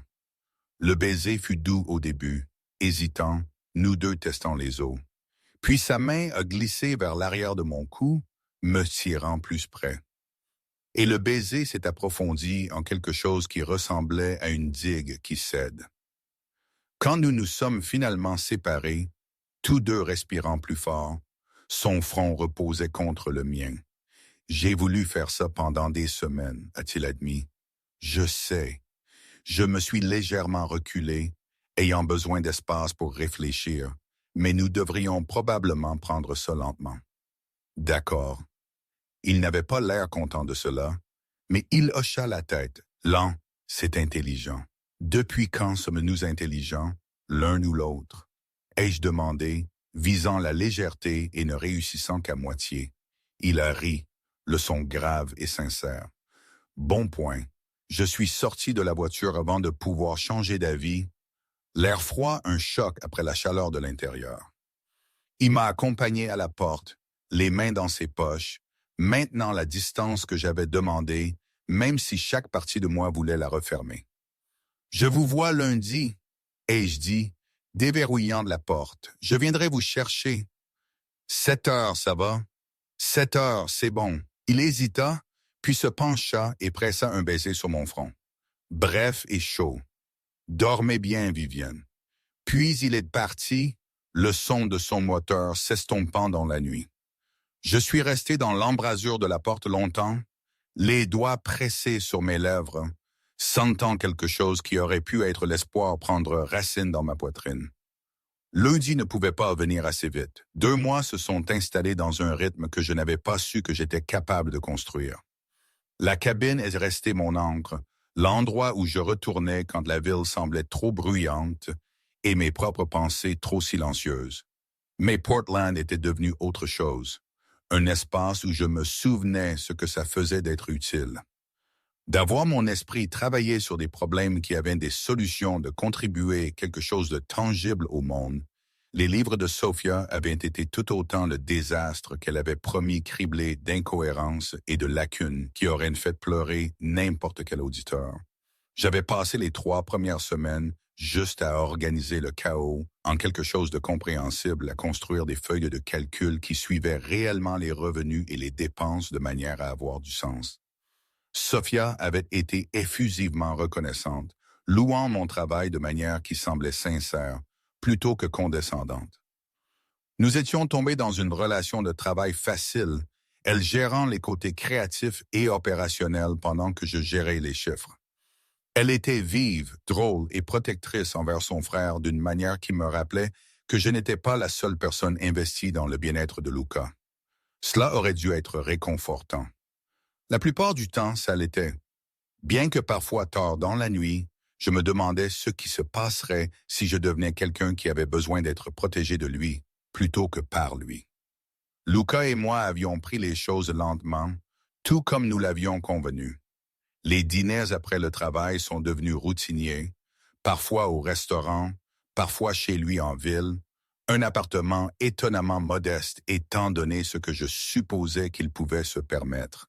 Nous avons parlé pendant des heures, de tout et de rien, nous apprenant l'un l'autre par étapes. Il m'a embrassé pour la nuit. Et parfois ces baisers duraient plus longtemps qu'ils n'auraient dû, les mains errant dans un territoire qui rendait la respiration difficile et la pensée impossible. Mais nous nous sommes toujours retenus avant de franchir la ligne qui changerait tout. C'était exaspérant et parfait à parts égales. L'appel de mon avocat est arrivé un mercredi matin, alors que j'étais plongé jusqu'aux genoux dans les rapports trimestriels. Richard contestait le règlement du divorce, revendiquant des droits sur la cabine basés sur une interprétation obscure du droit des biens matrimoniaux. Mon estomac s'était serré alors que l'avocat expliquait, sur des tons prudents et mesurés, que Richard avait déposé des documents auprès du comté, arguant que malgré le fait que l'héritage précédait notre mariage, les améliorations apportées pendant notre temps ensemble constituaient un investissement commun. C'était n'importe quoi. Un non-sens coûteux et chronophage qui nécessiterait une comparution au tribunal et des documents que je n'étais pas sûr d'avoir encore. J'avais raccroché me sentant vidé, le poids familier du contrôle de Richard se posant de nouveau sur mes épaules, comme un manteau que j'avais cru avoir brûlé. Luca m'a trouvé 1 heure plus tard, regardant toujours mon écran d'ordinateur sans le voir. « Qu'est-ce qui ne va pas ?» a-t-il demandé, fermant la porte du bureau derrière lui. Je lui ai dit, les mots sortant plats et distants. Il a écouté sans interrompre, son expression s'assombrissant à chaque détail. « Il ne peut pas gagner cela, » dit-il quand j'eus fini. « La propriété est à vous, documentée et claire. Je sais, mais il peut rendre cela coûteux et épuisant, et c'est le but. » Je me suis frotté les yeux, soudainement épuisé. Il ne veut pas la cabine. Il veut que je sache qu'il peut toujours m'atteindre. Luca est resté silencieux un long moment, la mâchoire serrée d'une manière qui suggérait qu'il choisissait ses mots avec soin. « Laissez-moi gérer cela, dit-il finalement. « Non. » Le refus fut automatique. J'apprécie l'offre, mais c'est mon problème. « Viviane, je le pense, Luca. J'ai rencontré son regard, voulant qu'il comprenne. Si vous intervenez, si vous réglez cela pour moi, alors je suis toujours la femme qui a besoin d'être secourue. Je suis venu ici pour cesser d'être cette personne. » Son expression s'est adoucie. La frustration cédant la place à quelque chose de plus proche du respect. « Alors laissez-moi vous mettre en contact avec un avocat spécialisé dans cela. Quelqu'un qui ne videra pas vos économies juste pour déposer des papiers. » Cela, je pouvais l'accepter. Il a passé un appel pendant que j'écoutais, son ton professionnel et sec, décrivant la situation avec une efficacité qui suggérait que ce n'était pas la première fois, qu'il avait eu besoin d'aide juridique à court terme. Au moment où il raccrocha, j'avais un rendez-vous pour le lendemain matin avec quelqu'un qui devait apparemment à Luca une faveur considérable. « Merci » ai-je dit doucement. Vous n'êtes pas faible d'accepter de l'aide, a-t-il répondu, se rapprochant. Vous êtes intelligent de savoir quand vous en avez besoin. La distinction comptait plus qu'il ne le réalisait probablement. L'incendie de l'entrepôt est survenu 3 jours plus tard, brisant le morceau fragile que nous avions réussi à construire. J'étais à l'un des restaurants, enseveli sous les factures et les contrats de fournisseurs, quand Sophia a fait irruption dans le bureau, son téléphone pressé contre son oreille et la peur gravée sur son visage. « Où ?» a-t-elle demandé au téléphone. Une pause. Quelqu'un est-il blessé? Une autre pause, plus longue cette fois, et ses épaules se sont affaissées avec un soulagement visible. D'accord, je suis en route. Elle raccrocha et me regarda. Il y a eu un incident. L'un des entrepôts de Luca. Je dois y aller, je viens avec toi, ai-je dit, déjà debout. Viviane, vous n'avez pas besoin. Je viens, ai-je répété, attrapant ma veste. Attendre à la cabine un appel téléphonique pour me dire s'il était vivant me semblait plus dangereux que de voir par moi-même. Elle m'a étudié pendant une demi-seconde, puis a hoché la tête. D'accord, mais restez près de moi. Et si je vous dis de partir, vous partez. Compris. Compris. Le trajet à travers la ville a pris 20 minutes qui semblaient des heures. Sophia conduisait avec le genre d'agression contrôlée qui suggérait qu'elle avait déjà fait cela, se faufilant dans le trafic tout en passant des appels téléphoniques en succession rapide. J'ai saisi des fragments. Assurance, rapport de police, évaluation des dommages. Mais les détails se sont brouillés en un bruit blanc. Au moment où nous sommes arrivés, des camions de pompiers étaient déjà sur place, leur lumière peignant le début de soirée en rouge et bleu. L'entrepôt, une vaste structure en béton à la limite industrielle de la ville, avait de la fumée s'échappant de fenêtres brisées au 2e étage. Les pompiers se déplaçaient avec une efficacité rodée. Des lances dirigées sur les flammes tandis que d'autres émergeaient du bâtiment transportant de l'équipement et ce qui ressemblait à des boîtes de classement. Luca se tenait près de l'un des camions, parlant avec un capitaine des pompiers et 2 hommes que j'ai reconnus comme faisant partie de son équipe de sécurité. Sa veste de costume était partie, manches de chemise retroussées, une tache de suie sur sa mâchoire. Il avait l'air contrôlé mais furieux. Le genre de colère qui brûlait froidement plutôt que chaudement. Il a levé les yeux alors que nous approchions, et quelque chose a clignoté sur son visage quand il m'a vu. Surprise, suivi rapidement par de l'inquiétude. « Qu'est-ce que vous faites ici ?» a-t-il demandé, son ton plus tranchant que je ne l'avais jamais entendu diriger vers moi. Elle a insisté, dit Sophia, avant que je ne puisse répondre. Ne lui criez pas dessus. Criez sur quiconque a fait cela. Sa mâchoire s'est serrée, mais il a hoché la tête. Les gens de Vincent Grayson. Ils nous ont frappés pendant le changement de corps quand le bâtiment était en grande partie vide. 2 blessures, toutes 2 mineures, mais ils ont détruit la moitié de notre inventaire. Est-ce que quelqu'un... Ai-je commencé? Personne n'immédiatement a-t-il coupé. Mais c'était un message. Et un fort. J'ai regardé le bâtiment en feu, le chaos organisé de la réponse d'urgence, et j'ai senti quelque chose de froid s'installer dans mon estomac. C'était à quoi ressemblait son monde quand le plaquage se fissurait, quand les différents commerciaux dégénéraient au-delà des feuilles de calcul et des conversations polies. « Je devrais vous sortir d'ici, dit Luca, se déplaçant déjà vers moi. Non, le mot est sorti plus ferme que je ne l'avais voulu. Je ne pars pas. Viviane, ce n'est pas sûr, alors ce n'est pas sûr pour Sophia non plus, et elle ne part pas. J'ai croisé mes bras plantant mes pieds. Je suis venu ici sachant ce que c'était. Je ne fuis pas juste parce que c'est devenu réel. Il m'a fixé quelque chose de compliqué, bougeant derrière ses yeux.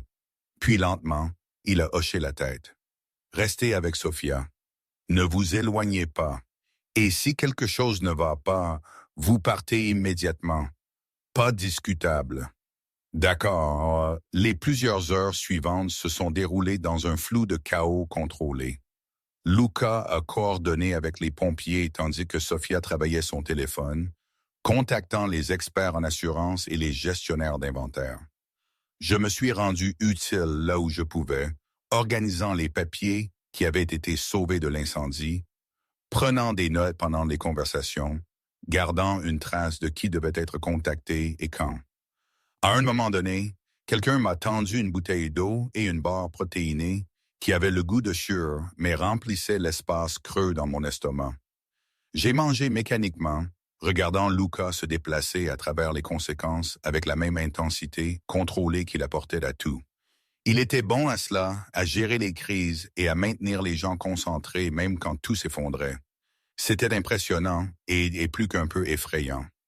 Au moment où l'incendie fut entièrement éteint et que les fonctionnaires commencèrent à ranger, le soleil s'était complètement couché, nous laissant sous des lumières artificielles dures qui rendaient tout austère et surréaliste.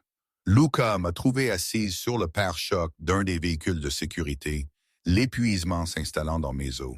« Vous auriez dû partir il y a des heures, a-t-il dit, mais il n'y avait pas de chaleur là-dedans. »« Probablement. » Je l'ai regardé. « Vous allez bien? » »« Je le serai. » Il s'est assis à côté de moi, assez près pour que nos épaules se touchent. « Ce n'est pas ce que je voulais que vous voyiez. »« Quoi? Vous voulez dire la partie où votre entreprise implique des entrepôts et des rivaux qui y mettent le feu? » J'ai gardé mon ton léger, mais la question sous-jacente était sérieuse. « Je ne suis pas naïve, Luca. Je sais ce que vous êtes, ce que vous faites.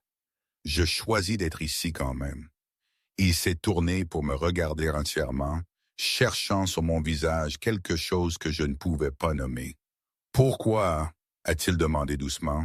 « Pourquoi choisir cela quand vous pourriez partir? » C'était une question juste, une que je m'étais posée plus d'une fois au cours des 2 derniers mois. La réponse aurait dû être compliquée, pleine de qualifications et de raisonnements logiques. Au lieu de cela, c'était simple. Parce que vous me faites me sentir moi-même à nouveau, ai-je dit, et parce que je préférerais être ici avec vous, effrayée et incertaine, que n'importe où ailleurs à prétendre être en sécurité. Il est resté silencieux un long moment, puis s'est penché et m'a embrassé. Lent et approfondi, ayant le goût de la fumée et de l'épuisement et de quelque chose de désespérément honnête. Quand il s'est retiré, son front reposait contre le mien. « Je ne veux pas que vous soyez blessé à cause de moi, » a-t-il murmuré. « Alors nous serons prudents. » Je me suis reculé assez pour rencontrer ses yeux. « Mais je ne pars pas. Pas à moins que vous ne me disiez que vous ne voulez pas de cela. »« Cela n'arrivera jamais, » dit-il avec une telle certitude que je l'ai cru. Nous sommes restés comme ça encore un moment, 2 personnes assises dans l'épave de la violence de quelqu'un d'autre, se choisissant quand même. La date d'audience pour la cabine est arrivée 2 semaines plus tard. Mon avocate, une femme vive d'une 50aine d'années, qui avait jeté un coup d'œil au dépôt de Richard et l'avait appelé ce qu'il était. Harcèlement. Avait réuni des documents qui auraient dû rendre l'affaire simple et rapide. Acte de propriété précédant le mariage. Documents d'héritage, même témoignage du greffier du comté, confirmant que la cabine n'avait jamais été une propriété commune. Richard est apparu dans un costume de créateur avec son propre avocat, tous 2 rayonnant du genre de confiance arrogante qui venait de n'avoir jamais fait face à de réelles conséquences. J'étais assise de l'autre côté de la salle d'audience, les mains croisées sur mes genoux, et ne sentais rien d'autre qu'une résignation fatiguée. C'était qui il était. Un homme qui préférerait brûler de l'argent en menant une bataille perdante plutôt que d'accepter qu'il avait perdu le contrôle. L'audience fut heureusement brève. Le juge, un homme plus âgé avec des lunettes à monture métallique et l'expression de quelqu'un qui avait vu ce scénario exact trop de fois, a examiné la documentation avec une impatience à peine dissimulée. « Monsieur Harper, dit-il, levant les yeux des papiers, pouvez-vous fournir des preuves que vos contributions pendant le mariage ont substantiellement altéré la valeur ou la nature de cette propriété? » L'avocat de Richard s'est débattu dans sa réponse, citant de vagues améliorations et des coûts d'entretien qui s'apparentaient à de la spéculation plutôt qu'à des faits. « Et avez-vous des reçus, des contrats ou toute documentation soutenant ces affirmations? » Le juge a insisté. Silence. Le juge a soupiré. Madame Harper, avez-vous des documents prouvant que la propriété a été héritée avant le mariage? Mon avocate s'est levée, remettant le dossier que nous avions préparé. Le juge l'a examiné rapidement, puis l'a posé avec un coup sec et décisif. La propriété en question a été clairement établie comme propriété distincte avant le mariage. La demande d'investissement conjoint de M. Harper n'est étayée par aucune preuve tangible. La cabine reste la seule propriété de Mme Vivienne Harper. Il a regardé directement Richard. Monsieur Harper, cela semble être une tentative d'utiliser le système légal pour du harcèlement personnel. Je rejette votre demande avec préjudice, ce qui signifie que vous ne pouvez pas la redéposer. De plus, il vous est ordonné de payer les frais de justice de Mme Harper. Nous avons terminé ici. Le marteau est tombé et juste comme ça, c'était fini. Richard se tenait raide, son avocat ramassant déjà les papiers avec l'efficacité hâtive de quelqu'un qui voulait être n'importe où ailleurs. Il m'a regardé une fois, quelque chose qui aurait pu être une surprise sincère traversant son visage, comme s'il avait réellement cru pouvoir gagner par pure persistance. J'ai rencontré son regard avec égalité, ne sentant rien.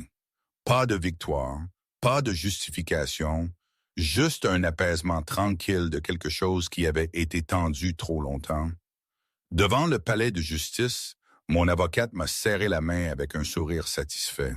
C'était une victoire aussi nette que possible, a-t-elle dit. Il ne vous dérangera plus. Les hommes comme ça détestent perdre publiquement. Merci, ai-je dit, pour tout. Remerciez Luca pour la référence. Elle m'a tendu sa carte. Si vous avez besoin d'autre chose, appelez-moi. Je suis resté sur les marches du palais de justice un moment après son départ, regardant la ville bouger autour de moi, des gens se précipitant au travail, à des rendez-vous, à des vies qui n'avaient rien à voir avec la mienne. La cabine était officiellement, sans équivoque, à moi.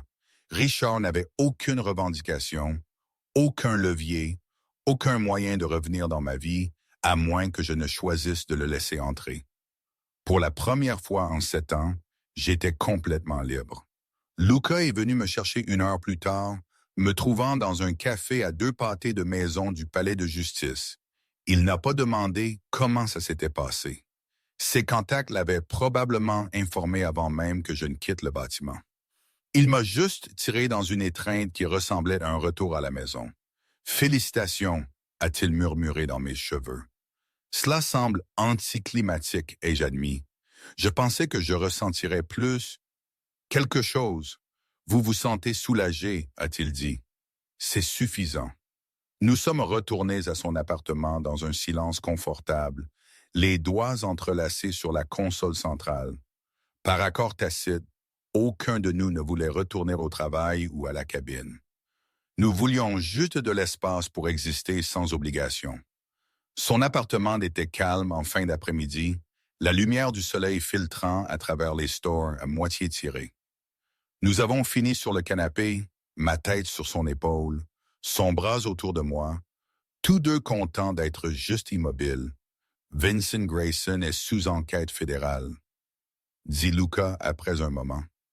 L'incendie de l'entrepôt, combiné à quelques irrégularités financières, que Sophia a aidé à identifier, a attiré l'attention de personnes qui ne détournent pas facilement le regard.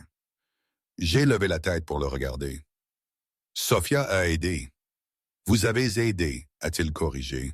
Ces schémas que vous avez identifiés dans nos livres, ils sont apparus dans ces opérations aussi, une fois que les enquêteurs ont su où chercher. Blanchiment d'argent, évasion fiscale, assez pour l'enterrer pendant des années. Alors c'est fini? On y arrive. Il a brossé une mèche de cheveux de mon visage. Ces choses prennent du temps, mais la pression est retombée. Ces gens sont trop occupés à couvrir leur propre exposition pour se soucier de nous. Un soulagement m'a envahi, détendant des muscles que je n'avais pas réalisé être tendus. Cela signifie-t-il que les gardes à la cabine peuvent enfin partir? Voulez-vous qu'ils le fassent? J'y ai réfléchi. Il y a 2 mois, j'étais dans l'idée d'être surveillé s'était sentie suffocante. Maintenant, cela ressemblait juste à un bruit de fond. Facile à ignorer. Pas encore, ai-je dit. Mais bientôt, peut-être. Il a hoché la tête, acceptant cela. Nous sommes redevenus silencieux, le silence confortable et chaleureux. Emménage avec moi, dit-il finalement, les mots doux mais certains. Je me suis reculé pour le regarder correctement. Quoi? Pas de manière permanente. Ne pas abandonner la cabine. Il s'est déplacé pour me faire face plus complètement. Mais partagez votre temps. Gardez la cabine comme votre espace, mais ayez une pièce ici aussi. Faites partie de cela, pas juste en visite. Cela aurait dû sembler trop rapide, trop tôt. Au lieu de cela, cela ressemblait à la prochaine étape logique dans une progression que nous construisions depuis des mois. J'y réfléchirai, ai-je dit. Mais nous savions tous les deux que j'avais déjà décidé. Il a souri, le vrai qui plissait des coins de ses yeux, et m'a embrassé lentement. Cette fois, quand ses mains ont bougé pour me tirer plus près, je ne me suis pas reculé. Nous avions été prudents assez longtemps et j'étais fatigué de la lenteur, quand ce que je voulais était juste devant moi. Au moment où le soleil s'est complètement couché, nous avions franchi toutes les lignes que nous avions soigneusement évitées, et la seule chose que je ressentais était juste. 3 mois après l'arrestation de Vincent Grayson, le monde semblait différent de manières à la fois tangibles et subtiles. Les accusations fédérales avaient tenu. Blanchiment d'argent, extorsion, évasion fiscale empilée si haut que ses avocats avaient cessé de prétendre qu'il verrait la lumière du jour avant ses 60 ans. Son organisation s'était fracturée dans les suites, lieutenants se bousculant pour conclure des accords ou disparaître, toute la structure s'effondrant comme une maison construite sur du sable. Luca avait regardé cela se produire avec le genre de satisfaction tranquille qui venait de savoir qu'il avait gagné sans tirer un seul coup de feu. L'enquête avait été approfondie, méticuleuse, basée sur les irrégularités financières que j'avais aidé à identifier et les preuves que les gens de Luca avaient discrètement fournies aux agents fédéraux pendant des mois. Il s'est avéré que les affaires légitimes combinées à une coopération stratégique constituaient une excellente couverture, et les restaurants de Sofia avaient fourni exactement le genre de piste documentaire qui faisait que tout semblait propre. Je n'ai pas posé trop de questions sur les parties qui n'étaient pas propres. Certaines choses étaient mieux laissées dans les espaces entre ce que je savais et ce que je pouvais prouver. La cabine était redevenue vraiment la mienne, d'une manière qui allait au-delà de la documentation légale. Luca avait retiré l'équipe de sécurité 2 semaines après l'arrestation de Grayson, les caméras et les capteurs de mouvement démontés avec la même efficacité qu'ils avaient été installés. J'étais resté sur le porche regardant les camions s'éloigner, sentant l'étrange absence d'être surveillé, et réalisé que ça me manquait moins que je ne l'avais espéré. La forêt avait retrouvé son silence, et j'avais retrouvé ma solitude, du moins les parties que je voulais encore. Mais la solitude avait cessé de signifier l'isolement. J'ai passé 3 ou 4 nuits par semaine dans l'appartement de Luca à Portland, mes vêtements migrant progressivement dans son placard, mes livres apparaissant sur ses étagères, ma tasse à café revendiquant une résidence permanente à côté de la sienne dans l'armoire. Nous n'avions jamais formellement discuté de l'arrangement. Jamais nous ne nous étions assis pour définir ce que nous faisions. Cela était simplement arrivé, un choix à la fois, jusqu'à ce que vivre séparément semble moins comme de l'indépendance et plus comme un inconvénient. Le travail avec Sofia avait évolué au-delà de l'aide temporaire vers quelque chose ressemblant à une carrière. Les restaurants prospéraient, les plans d'expansion avançaient plus vite que prévu, et j'avais entrepris des travaux de conseil supplémentaires pour d'autres petites entreprises que Sofia recommandait. Mon compte bancaire était passé de diminuant à confortable, puis à réellement substantiel. Pour la première fois depuis que j'avais quitté Richard, j'avais une sécurité financière qui était la mienne, construite par mes mains et mon cerveau, détachée du contrôle ou de la charité de quelqu'un d'autre. J'avais commencé à prendre des week-ends pour rénover la cabine correctement. Pas des réparations désespérées pour la maintenir debout, mais de véritables améliorations. Nouvelles fenêtres qui ne fuyaient pas, isolation qui rendait l'hiver supportable. Une petite addition à la salle de bain qui incluait une douche avec une pression d'eau qui ne crachotait pas et ne mourait pas à mi-chemin. Luca aidait quand il pouvait, étonnamment compétent avec les outils électriques et patient avec mon perfectionnisme. Nous avions passé un samedi matin à nous disputer sur le placement des armoires, jusqu'à ce que nous rions tous les deux trop fort pour nous souvenir de ce pourquoi nous nous étions battus, et j'avais réalisé à un moment donné que c'était à cela que ressemblait le partenariat. Pas quelqu'un prenant des décisions pour moi ou me sauvant de mes propres choix, mais quelqu'un se tenant à mes côtés pendant que nous construisions quelque chose ensemble. L'appel de Sophia est arrivé un jeudi après-midi alors que j'étais à la cabine enfouie sous les plans architecturaux pour la rénovation de la cuisine. Sa voix était tendue, contrôlée de la manière qu'elle n'avait que lorsqu'elle s'efforçait de ne pas paniquer. « Viviane, où est Luca? » J'ai jeté un coup d'œil à mon téléphone, vérifiant l'heure. Il a dit qu'il avait des réunions au centre-ville. Pourquoi? Qu'est-ce qui ne va pas? Il ne répond pas à son téléphone et je viens de recevoir un texte très cryptique de l'un de ses agents de sécurité. Une pause. Le son de papier qui froisse. Quelque chose à propos de Sophia. Immédiat. Emplacement joint. C'est tout. Poste de contexte. Mon estomac s'est serré. Quel emplacement? Elle a énuméré une adresse que je ne reconnaissais pas. Quelque part dans le quartier industriel près du front de mer. Je m'y rends maintenant, mais Viviane, si c'est ce que je pense que c'est, je viens, ai-je dit, attrapant déjà mes clés. Non, vous devriez rester. Sophia, nous n'aurons pas cette discussion. Envoyez-moi l'adresse par SMS, je vous y rejoindrai. Elle a hésité puis a soupiré. Bien. Mais Viviane, si je vous dis de partir, vous partez. Pas d'argument. Pas d'argument, ai-je convenu, déjà à mi-chemin du camion. Je savais que courir vers les ennuis n'était pas intelligent, mais attendre en toute sécurité à la cabine pendant que Luca affrontait cela seul me semblait pire. Le trajet jusqu'à Portland a pris un peu moins de 2 heures qui ont semblé des heures. Mes mains serrées sur le volant, des scénarios tourbillonnant dans mon esprit plus vite que je ne pouvais les traiter. Grayson était en détention fédérale, ses gens dispersés ou emprisonnés. Il ne devrait plus y avoir de menaces. Mais le monde de Luca ne fonctionnait pas sur les deux vrais. Et l'absence d'un ennemi ne signifiait pas l'absence de tous les ennemis. J'avais appelé Luca 3 fois pendant le trajet, chaque tentative allant directement à la messagerie vocale. Au 3e essai, j'avais cessé de laisser des messages et me suis juste concentré sur le fait de ne pas sortir de la route. L'adresse menait à un immeuble de bureaux abandonné, le genre de structure qui avait été prévue pour la démolition pendant des années, mais n'avait jamais vraiment réussi à mourir. La voiture de Sophia était déjà là quand je suis arrivé, garée à côté de 2 SUV noirs que je reconnaissais comme appartenant à l'équipe de sécurité de Luca. Je me suis garé à côté d'eux et coupé le moteur et suis sorti dans l'air froid de l'après-midi qui avait le goût de pluie et de rouille. Adrian, le chef de la sécurité de Luca, m'a rencontré avant que je n'atteigne l'entrée du bâtiment.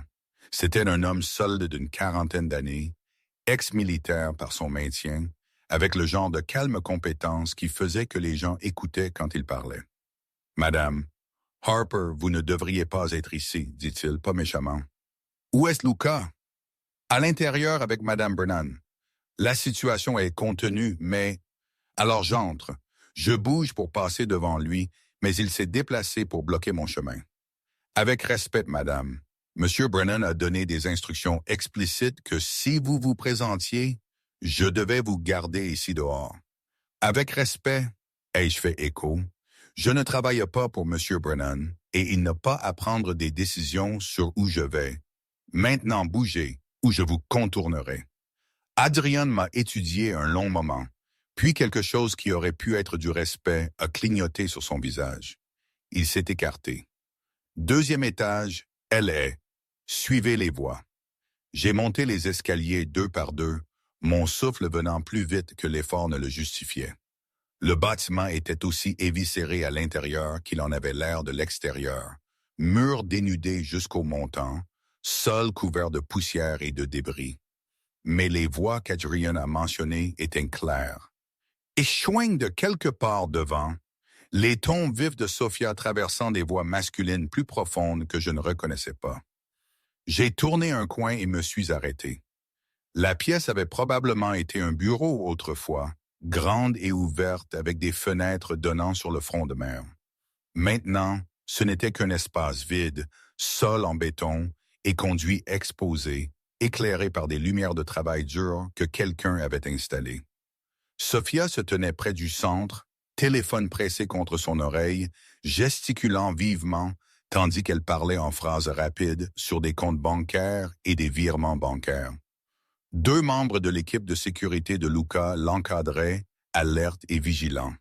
Et dans le coin, les poignets attachés avec des serres comme à une poutre de support métallique, était assise une femme que je n'avais jamais vue auparavant.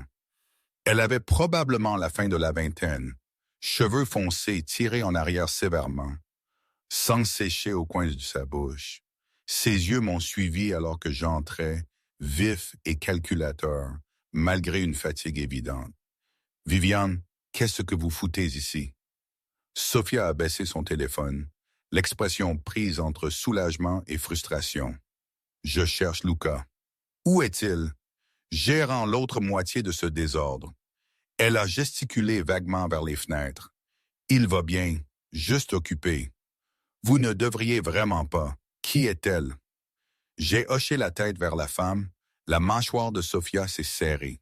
Son nom est Caroline. Elle travaillait pour l'un des anciens associés de Grayson. Apparemment, la loyauté s'étend au-delà des peines de prison pour certaines personnes, travaillait au passé parce qu'elle a essayé de me kidnapper, a ajouté Sophia platement. Elle m'a attrapé dans le parking du restaurant il y a 2 heures. Aurait réussi si l'équipe d'Adrian n'avait pas suivi ma voiture. La pièce a légèrement penché. J'ai attrapé l'encadrement de la porte pour l'équilibre. Elle a essayé de quoi? Me kidnapper. M'utiliser comme levier pour que Luca fasse quelque chose de stupide, probablement. L'expression de Sophia était dure, mais j'ai saisi le tremblement dans ses mains. Cela n'a pas marché, évidemment, mais c'était de peu. J'ai regardé Caroline de nouveau, la froideur calculatrice dans ses yeux, et j'ai senti quelque chose de chaud et de furieux se déployer dans ma poitrine. Cette femme avait essayé de blesser Sophia, avait essayé de l'utiliser comme une arme contre Luca, avait essayé de détruire la paix fragile que nous construisions tous. Pourquoi? Ai-je demandé, dirigeant la question vers Caroline. Elle a souri, lentement et méchamment, parce que les hommes comme Brennan pensent qu'ils sont intouchables. Quelqu'un doit leur rappeler qu'ils ne le sont pas. En kidnappant sa sœur, les mots sont sortis vifs, dégoûtés, en prenant ce qui compte pour lui. Le regard de Caroline a glissé vers Sophia, puis est revenu vers moi. Bien que je doive admettre, je n'avais pas prévu que la petite amie se montre. C'est une ride amusante. Ignorez-la, dit Sophia avec lassitude. Elle nous appâte depuis la dernière heure. La police est en route pour la traiter, et ensuite elle sera le problème de quelqu'un d'autre. Des pas ont résonné du couloir, et Luca est apparu dans l'embrasure de la porte. Il avait l'air composé mais tendu, veste de costume parti, manches retroussées, téléphone toujours à la main. Ses yeux m'ont trouvé immédiatement, et j'ai vu plusieurs émotions clignoter sur son visage en succession rapide. Surprise, inquiétude, résignation. « Bien sûr que vous êtes ici, » dit-il, entrant dans la pièce. « Bien sûr que je le suis. » J'ai traversé vers lui, ayant besoin de confirmer qu'il était solide et réel et indemne. « Vous allez bien? »« Je vais bien. » Il a attrapé ma main, la serrant brièvement avant de la relâcher. « Vous n'auriez pas dû venir, mais je ne suis pas surprise que vous l'ayez fait. » Adrian a essayé de m'arrêter. J'en suis sûr. Son regard s'est déplacé vers Sophia. « Comment allez-vous? » Secoué, mais fonctionnel. Elle a glissé son téléphone dans sa poche. Cela aurait pu être bien pire. Cela aurait pu être entièrement évité si j'avais été plus minutieux en nettoyant le réseau de Grayson, dit Luca, la voix tendue par l'auto-reproche. « Arrêtez, dit Sophia fermement. Vous ne pouvez pas anticiper chaque ancien associé désespéré avec des délires de vengeance. C'est arrivé, nous l'avons géré, et maintenant nous allons de l'avant. Caroline a ri de son coin, le son amer.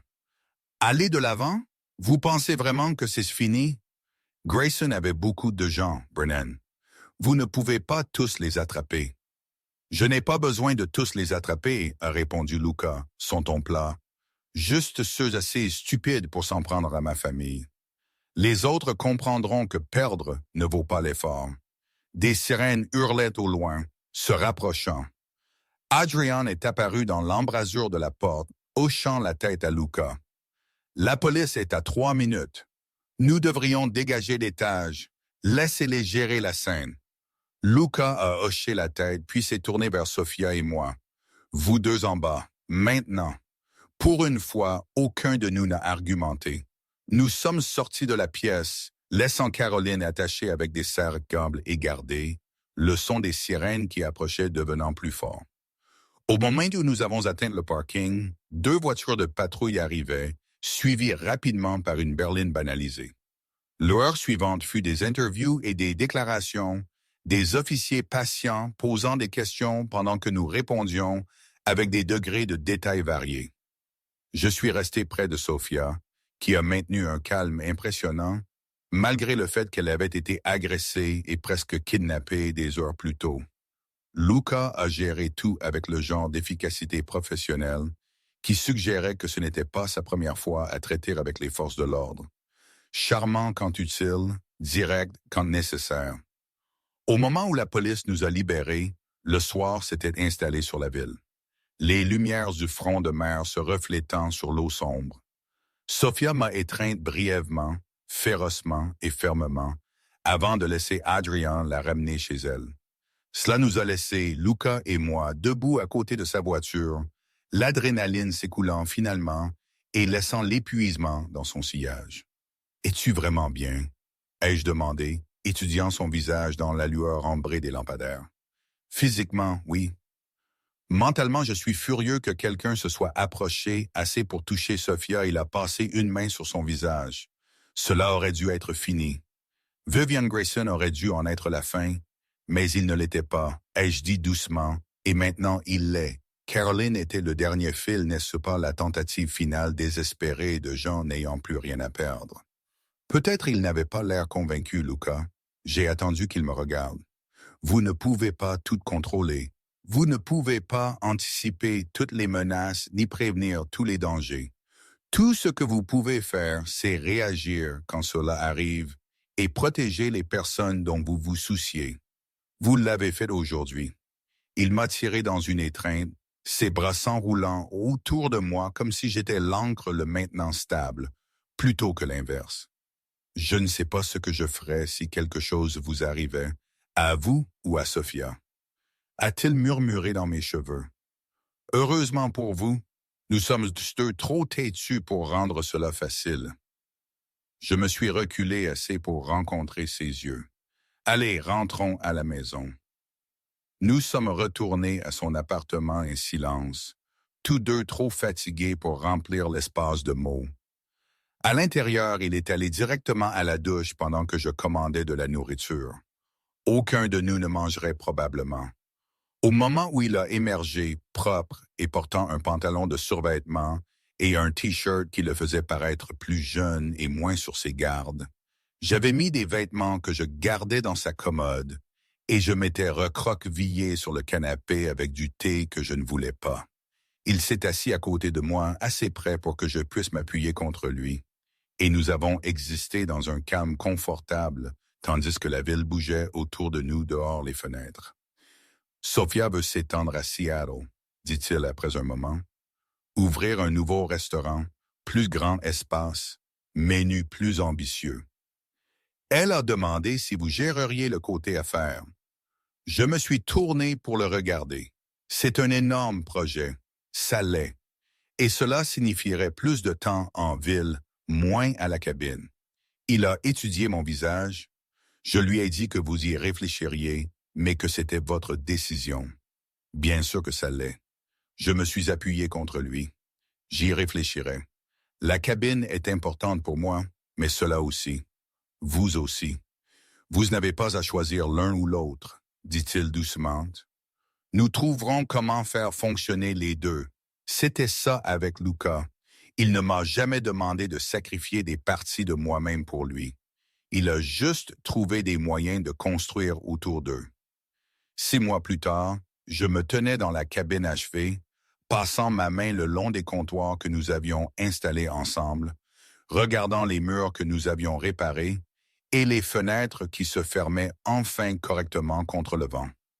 La rénovation était terminée. L'espace transformé de à peine habitable à véritablement confortable. Ce serait toujours mon sanctuaire, l'endroit où je venais me souvenir qui j'étais quand le monde devenait trop bruyant.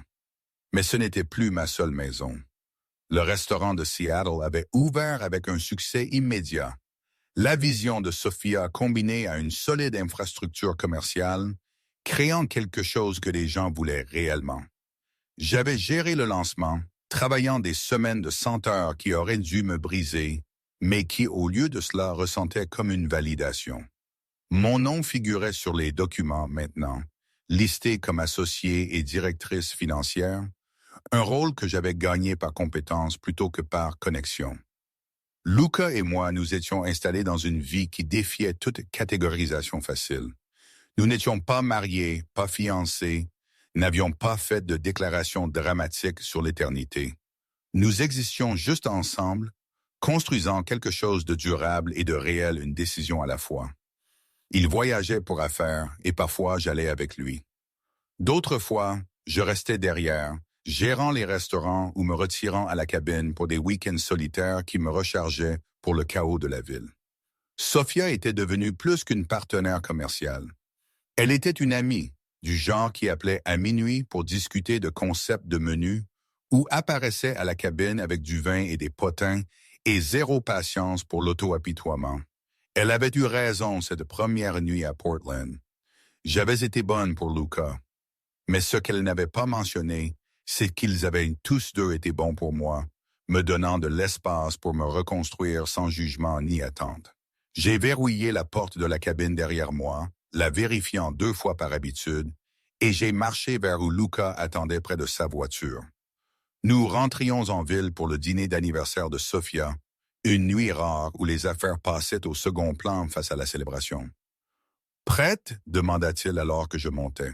« Toujours. » Le trajet s'est déroulé en conversation facile sur rien d'important. Plan pour la semaine, un problème de fournisseur que Sophia gérait si nous devions enfin nous résoudre à remplacer le canapé de son appartement qui avait connu de meilleurs jours. Simple. Domestique. Le genre de conversation qui m'aurait ennuyé à mourir il y a 7 ans, quand je pensais que le partenariat signifiait de grands gestes et des déclarations dramatiques. Maintenant, je savais mieux. Le partenariat était cela. Se montrer. Avoir des opinions sur les meubles. Construire une vie qui faisait de la place pour la solitude et la convivialité, sans exiger que vous choisissiez entre elles. « Es-tu heureuse ?» demanda Luca alors que nous nous insérions sur l'autoroute. La question était décontractée mais lourde. J'y ai réfléchi honnêtement, faisant le bilan de là où j'étais par rapport à là où j'avais été. La cabine qui était de la mienne, légalement et émotionnellement. La carrière que j'avais reconstruite à partir de rien. La relation qui me mettait au défi sans me diminuer. La liberté de choisir chaque jour quel genre de vie je voulais vivre. Oui, ai-je dit, le pensant complètement. Je le suis vraiment. Il a tendu la main, entrelaçant ses doigts dans les miens, et a souri de ce sourire rare et sans défense qui me serrait la poitrine. Bien, a-t-il dit simplement. Moi aussi, les lumières de la ville sont apparues à l'horizon, promesse scintillante de bruit et de mouvement, et le chaos contrôlé que nous avions construit ensemble derrière nous, la cabine attendait dans les montagnes patientes et permanentes, et quelque part entre ces deux espaces, j'avais trouvé exactement ce que je cherchais, sans savoir que je cherchais une vie qui était complètement indéniable.